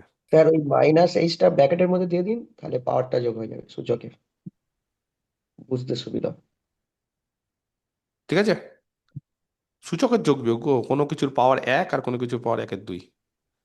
হুম। বুঝতে পেরেছো? আরে এটা নেগেটিভ নিয়ে না তোমরা কনফিউজড হয়ে যাচ্ছ। হ্যাঁ, ব্যাপারটা এটা নেগেটিভ না। এইচ কি? এইচ কি বলো? এইচ তো নেগেটিভ। জিরো থেকে ছোট। জিরো থেকে ছোট, তাহলে মাইনাস এইচ কি হয়? পজিটিভ হয়, মানে এটা দুটো পজিটিভ সংখ্যার গুণফল আছে, তো পাওয়ার গুলো যোগ করে দিই আমরা প্রোডাক্ট থাকলে, তাই না? ওটাই হচ্ছে ব্যাপার, আর কিছু না, সিম্পল জিনিস।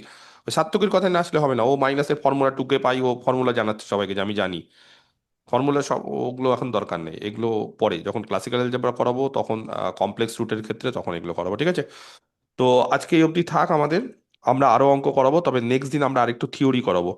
নেক্সট দিন যে থিওরিগুলো করাবো তার মধ্যে যেগুলো আমাদের থাকছে সেগুলো হচ্ছে, 1 নম্বর আমি একটু বলে দিই, টেলর্স থাকবে, ডারবক্স থাকবে, সাকসেসিভ ডেরিভেটিভ লিবনিস থাকবে, আর টেলর্সের যে অ্যাপ্লিকেশন ম্যাকলরেন্স থাকবে। আর বাকি টেলর্স দিয়ে কটা অঙ্ক আছে সেগুলো থাকবে, আর এল হসপিটাল রুল দিয়ে। এল হসপিটাল রুল মোটামুটি সবাই জানো, আমি খুব একটা এল হসপিটাল রুল বেশি আলোচনা করতে জানি। এল হসপিটাল রুল থেকে এখন অঙ্কও আসে না, আর এত প্র্যাকটিস করেছো তোমরা উচ্চ মাধ্যমিক থেকে, মোটামুটি কিছু কমন অঙ্ক চেনা পরিচিত সেগুলো। আর এ বি সি এর মান কিছু থাকে, এ এর মান, বি এর মান, ওই লেন্দি কিছু অঙ্ক আছে দেখবে যে এটার লিমিট এক্সিস্ট করলে এ বি সি দিয়ে থাকলে ওর মানটা কত। এটা একটা লেন্দি অঙ্ক, ছাত্রছাত্রীরা ভুল করে, এরকম কিছু থাকে। তো এই হচ্ছে আমাদের আজকের আলোচনার বিষয় ছিল। নেক্সট হচ্ছে বুধবার দিন আমরা ডিফারেন্সিবিলিটির লাস্ট পোর্শন করাবো, নিয়ে ডিফারেন্সিবিলিটি শেষ করব। তারপর শুক্রবার থেকে স্যার আমরা একটু এমসিকিউ প্র্যাকটিস করব। কার উপর এমসিকিউ করব? আমরা যা যা করেছি তার জন্য তোমাদের কাছে আমার যেটা আবদার বলতে পারো, বা আমার যেটা অ্যাডভাইস, সেটা হচ্ছে যে যা যা করালাম লেকচার আপ টু 1 থেকে 27, যদিও আজকে 26, কিন্তু 27 মানে পরের লেকচার, ওটা থরলি কিন্তু তোমরা পড়ে আসো, পড়ো, পড়তে থাকো, স্যার রিভিশন দাও। এবং স্যার লেকচারগুলো কমপ্লিট করার পর, লেকচারগুলো যখন আমি কমপ্লিট করে ফেলবো, তারপরে কিন্তু আমি এমসিকিউ করাবো। আর এরপর কিন্তু আমাদের মক টেস্ট নেওয়া শুরু হবে। মক টেস্ট মানে হচ্ছে ধরো যে 20টা কোশ্চিন অ্যানালিসিসের উপর, তারপরে হয়তো আবার মক টেস্ট 2 হবে, 30টা কোশ্চিন অ্যানালিসিসের উপর। আমার কাছে সেট অফ কোশ্চিন প্রচুর আছে, সেই সমস্ত কোশ্চিনগুলো দেবো। কিছু নতুনত্ব থাকবে, কিছু পুরাতন জিনিসপত্র থাকবে, এবং পরীক্ষাগুলো দেওয়ার মাধ্যমে তোমরা আসল জিনিসটা বুঝতে পারবে। মানে এখন তো রিয়ালিটির সঙ্গে অনেকে খাপ খাওয়াতে পারছো না, যে রিয়ালিটিটা কি, পরীক্ষাটা কিরকম হয়। এখন ভাল লাগবে, মানে যেহেতু বুঝতে পারছো এখন ভাল লাগবে, এটা ফার্স্ট স্টেপ। বুঝতে পারাটা ফার্স্ট স্টেপ। সেকেন্ড স্টেপ হচ্ছে বুঝতে পারার পর সেগুলোকে মনে রাখা। কিছুদিন পর দেখবে যখন আমি এরপর নতুন জিনিস করাবো, এগুলো সব আস্তে আস্তে ভুলতে শুরু করছো। সেটা হচ্ছে একটা মানে বিশাল বড় জায়গা, যেখানে নতুন জিনিস নিতে পারছো কিন্তু পুরাতন জিনিস ভুলতে শুরু করেছো। সেটার জন্য তোমার রিভিশন দিতে হবে, সেটা সেকেন্ড স্টেপ। আর 3 নম্বর হচ্ছে, স্যার আমি বুঝতেও পারছি, আমার সবকিছু মনে আছে, কিন্তু স্যার অঙ্ক করতে পারছি না। যখনই পরীক্ষা হচ্ছে আমি ঘাবড়ে যাচ্ছি, বা আননোন অঙ্ক দেখলে আমি শেষ। সেই জন্য কি করতে হবে? প্রচুর মক টেস্ট দিতে হবে। এটা একটা সাইকোলজি কাজ করে, যে সাইকোলজিক্যাল জিনিসপত্র ছাত্রছাত্রীর মধ্যে ঢোকানো দরকার, যে আমি মক টেস্টে পারবো। এটা একটা মাথার সাইকোলজি। অনেক সময় কি হয়, আগেই হেরে যায় মানুষ, যে আমি মনে হয় পারবো না, কোনোদিন তো পরীক্ষাতে ভালো রেজাল্ট করতে পারছি না, তার ফলে এবারও মনে হয় পারবো না। এই সাইকোলজিটাকে দূর করতে হবে আস্তে আস্তে মক টেস্টের মাধ্যমে। প্রথমে কিছু মক টেস্ট হয়তো খারাপ হবে, অনেকে খারাপ দেখে খুব ঘাবড়ে যায়, স্যার আমার কি হবে না হবে। টেনশনে কিছু নেই, এরকম খারাপ হতে হতে অনেক সময় দেখবে লাস্টের দিকে খুব ভালো হচ্ছে তোমার। মানে ধৈর্য ধরতে হবে, খুব তাড়াহুড়ো করা যাবে না। এসএসসির ক্ষেত্রে ধৈর্য ধরতে হয়, এবং এটা একটা লেন্দি প্রসিডিওর, যেই প্রসিডিওরের মধ্যে এক একজন 7-8 বছর ধরে কোচিং নিচ্ছে বা পড়ছে। এবং তোমরা সেখানে যারা যারা নতুন আছো, তারা সেই প্রসিডিওরটাকে 1 বছরের মধ্যে তোমাদের কমপ্লিট করতে হবে। তার ফলে তোমাদের প্রচুর হার্ডওয়ার্ক করতে হবে, খাটতে হবে। এটা বুঝতেই পারছো, খাটনি ছাড়া কোনো অন্য কোনো মানে দ্বিতীয় কোনো রাস্তা নেই। খাটো, আমি খাটছি তোমাদের সঙ্গে, যা যা করাচ্ছি। খালি তোমাদের কাছে আমার যেটা অ্যাডভাইস, যে তোমরা বাড়িতে বারবার করে এই জিনিসগুলোকে প্র্যাকটিস করো। দেখে দেখে করো, না দেখে করো, যেভাবেই করো, কিন্তু প্র্যাকটিস করো। ঠিক আছে, এবার কারোর কিছু স্যার বলার থাকলে আমাকে বলতে পারো। আমি রেকর্ডিংটা বন্ধ করে স্যার দিলাম, ক্লাসে আমি